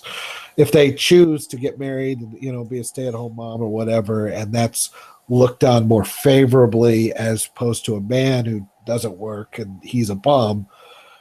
Well, it's just the way it is right now with society. I don't know. I don't see it as like, well, this is wrong and this is right. It's just, it is what it is. It's for a long time that was the most expedient way to keep society moving, and we're changing, and that's fine too. Let's Well, that's kind of like that's what happened in the wars when the men went away to war and the women started working and they started getting money with, even though it was shit money, but they still started to get money, and they're like, well, for getting this money, fuck yeah, I could go and do my own thing and have my own money without having to rely on someone. And then I don't know, it's just but see, that's the thing though, that's where myself and MGTOW differ, or at least many MGTOW. Is that many MGTOW look at that issue and they say, well, then take away women's rights. I look at that issue and I say, okay, well, we can deal with this in a couple different ways. Women to sign up for the draft, if that's their argument, or we can get rid of the draft entirely. Personally, I'm in favor of getting rid of the draft entirely. Well, you got to get rid of the draft because the simple fact is women are not strong enough to be. Don't say that to a feminist. No. Okay, maybe one in a million women could probably do a good job. Well, I mean, but I know a couple of women that could probably. It doesn't mean that women are weaker than all men, but women, when it comes to generally women, I'm a woman, I can fucking say it. But it's true. Like, I try and lift something at work and I can't freaking lift it, and I go and ask me male co-worker, he lifts it straight up and puts it out, Well, they nothing. showed there was an interesting, where like one of the strongest women arm wrestlers or something like that. She was the king of all female arm wrestlers, and she couldn't beat your average guy in a bar. things like that. So yeah, I think there is a difference in physical strength. You can't get around that. Oh, no, But it's the same with sports. Like there was the women's world soccer team went up against I think they were like 16-year-old soccer team, and that 16-year-old soccer team just threw them down like it was nothing. Oh yeah, they got crushed. They got destroyed. Yeah, they got destroyed.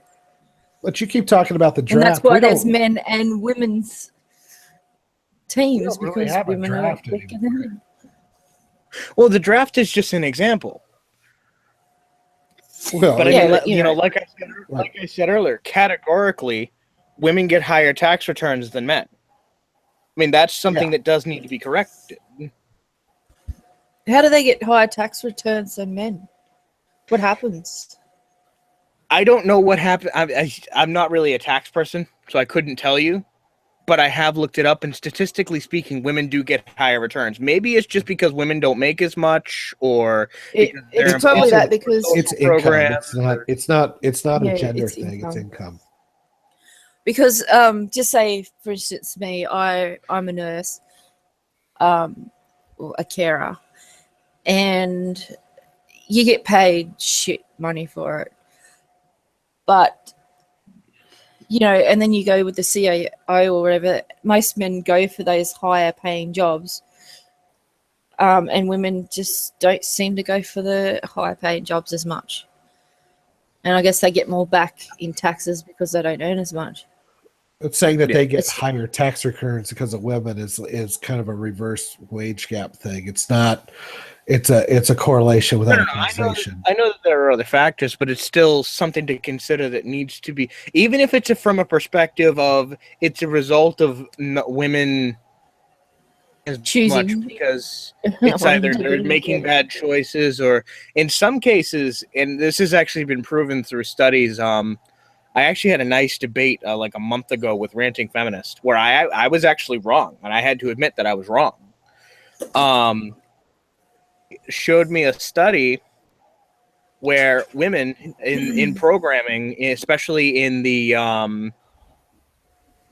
open source programming, generally speaking, especially if they weren't a part of the particular company that was being checked called GitHub, a female who was not a active member of the open source community or already somebody who had done a lot on GitHub submitted something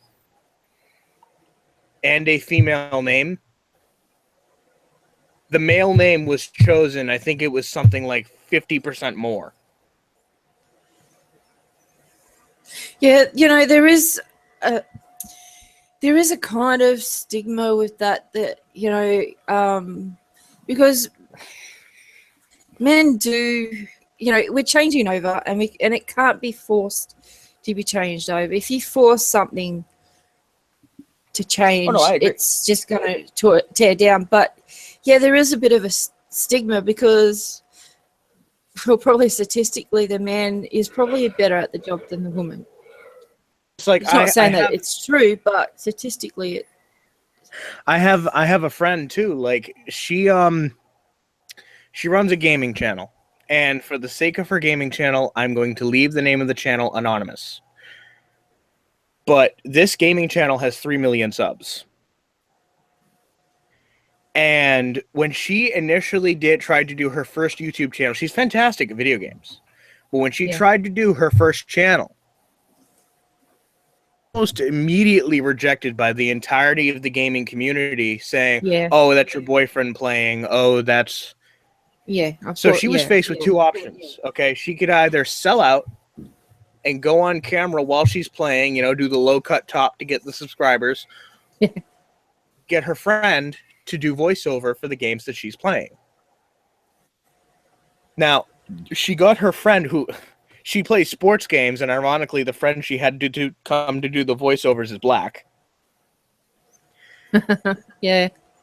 Now, it went from she had a small channel that was going nowhere because people refused to believe that it could actually even be possible that it was her playing, to now, in the span of 2 years, she's gotten up to 3 million subscribers. So she started in the middle of Gamergate? She started her first channel just before Gamergate. I kind of wonder if, I mean, I've worked in IT for 25 years, Danny, and again, all of our stories here are a bit anecdotal. Even the one with the GitHub, that was they did a few submissions. There's only one or I don't know how many people are looking at those submissions. I'm not sure how scientific this is. I can tell you that the data looks pretty solid. I'm not saying the data looks pretty solid. Okay, I'm just saying I've everything I've seen, we tend to welcome women into the field. We're looking for that, and we're not discouraging them. And I've hired plenty of women, and well, I say plenty. I haven't had that many apply, but it's not that I just don't see this whole stigma.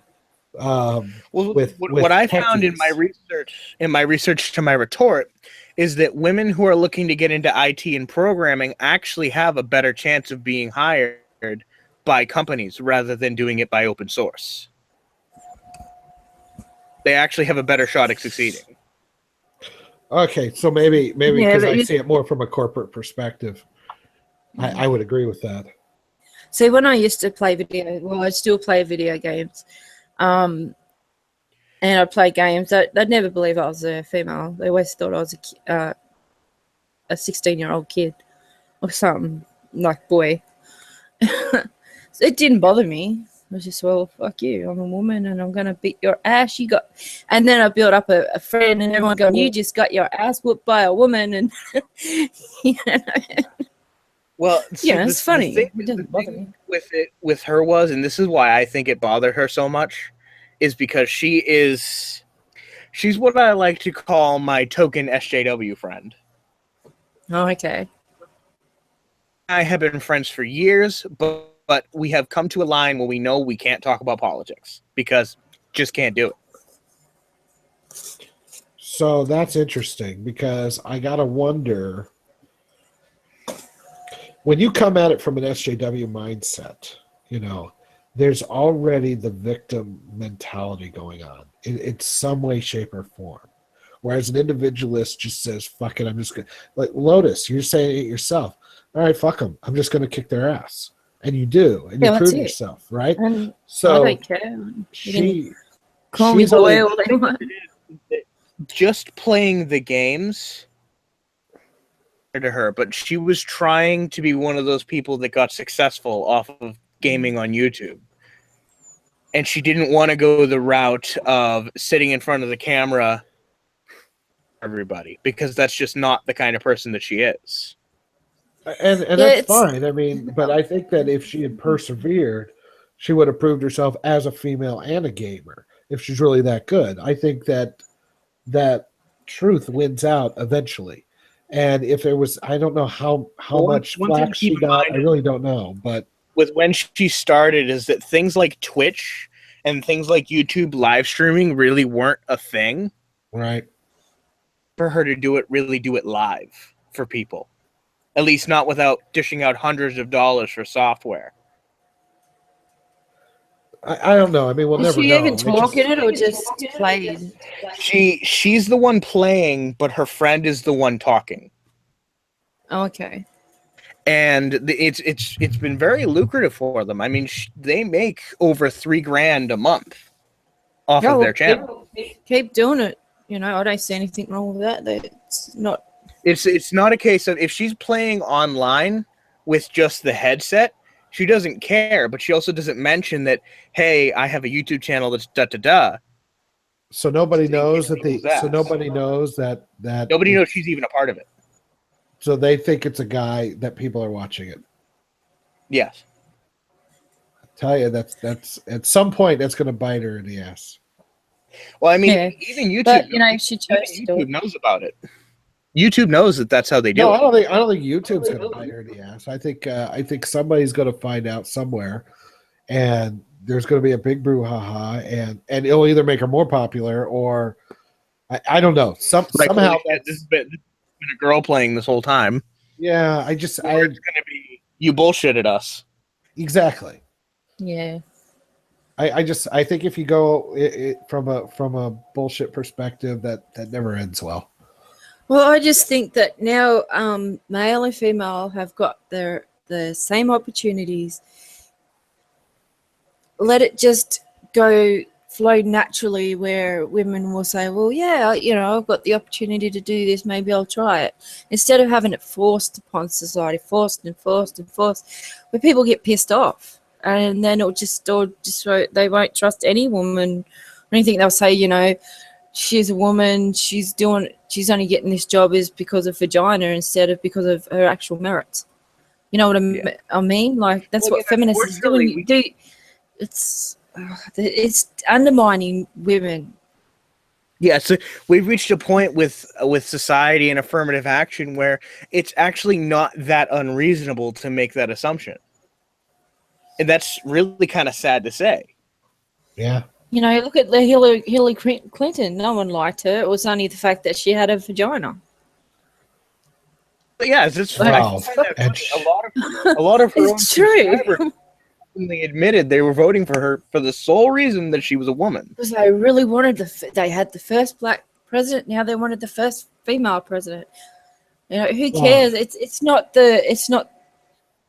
just because they're a male or female. It's because of what they know and what they've done. And she didn't just have a vagina. She also had most of the DNC's balls in her purse. So yeah, but when it came to everyday people, the SJWs and the left, the far left and stuff, it was because she was a woman. It was liberating. It was. Yeah, I know. Bullshit. Yeah, well, it's superficial. Just let it, like, honestly, to me, it's insulting to have the first woman president as Hillary Clinton or something, We've got our first female prime minister. She was fucking an idiot, Yeah. No my grandfather keeps saying that he wants the first female president to be Condoleezza Rice. Hey, I would take that. I don't want to be successful because I have boobs and a vagina. I want to be successful that I actually did something and I worked for it. And it gives you the sense of more, something more than just because you're a fucking female. I want it.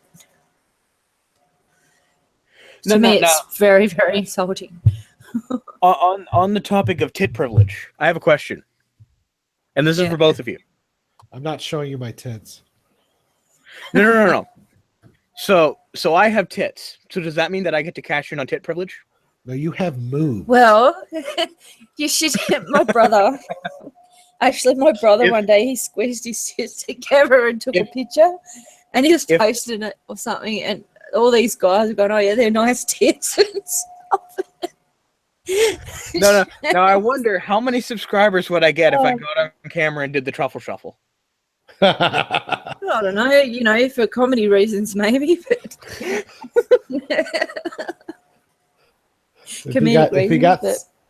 if you got somebody fapping to it, you really don't want to know, do you? No, you don't want to know. I just and honestly, I couldn't. I don't mind. Do you guys know who Benny Hunt is? No. To who? Might, maybe.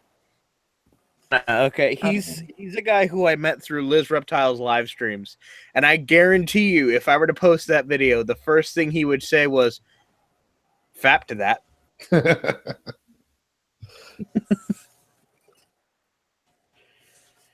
Yes. See, I don't want to be.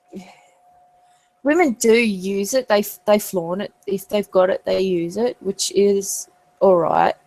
But I don't want to be, if say I show my face and everyone's, oh yeah, a hot chick, I know I'm being a bit feminine about this, but just because I've got boobs, it would be not attractive or got boobs or something. I wouldn't mind that, but I would also like, because I'm actually doing something constructive instead of just having a pretty face. Oh, so you don't want to be Tana Mojo? No. I don't do that either. But anyway. Hey, Lotus, between the accent and the hot pink wolf, I'm already fapping to you, so you're all good. Yeah, that doesn't bother me. But if just say if I was this pink wolf and had this accent, hey, I you know, don't Lotus, think that people would like me just because of that. Pardon? Yeah. You know, Lotus, we're technically of a similar species. We are, aren't we? Come here, Wolfie. Woohoo. You racist. Speaking of which, why are you a wolf from Australia and I'm a dingo from America? How does that even work? Maybe it's meant to be.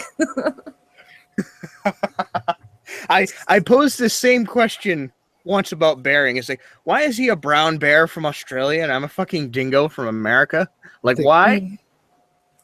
I don't know, but I think both of you probably need to be deported or something. Oh yeah, I can go to Australia and hang out with my brethren. Yeah. I don't know that the wild dingoes would like me very much though. No, we don't. Where I am, there's no dingoes. I think they're up north. I'm not That's where all the exactly sure babies what the are. dingoes are. I know the Yeah, crocodiles are north. I thought I remembered. I think Suit Yourself lives in the north, and I think he had mentioned once that there were dingoes near where he lived. He's a fucking Queenslander. I knew it. All the signs were there. I don't know. You can pick up all different types of Australian accents, but for me it's hard to tell. Oh yeah, I can say, oh yeah, that accent is there. He must be from the Western Australia or something like that. It's just I don't know. It just sounds different. I discovered a way that I could legally have a dog that looks like a dingo. Do is get a golden lab and an American Yorkshire Terrier to mate. If it's a toy Yorkie, that would be an interesting logistics problem. No. It'd be I think a golden lab and a pit bull. That would be closer. Could you imagine a golden lab impregnating a toy Yorkie? That Yorkie would explode. Well, an American Yorkshire Terrier is actually a type of pit bull. Oh, is it? Yeah. There was a little Yorkie next door that was, barely it was smaller than it was like a baseball. It's just tiny. And I want to get that dog and then just randomly take videos of it doing stupid shit. In the future, pop up just before my intro music. It seems like a lot of work for an intro. It'd be fucking worth it. I get a dog out of it. All right, guys. What do we hit? We hit 4 hours. I think I've got to call it a night here. Oh. I've only been here for about an hour, I think, or I still have to go to work in the morning. no, less than an hour.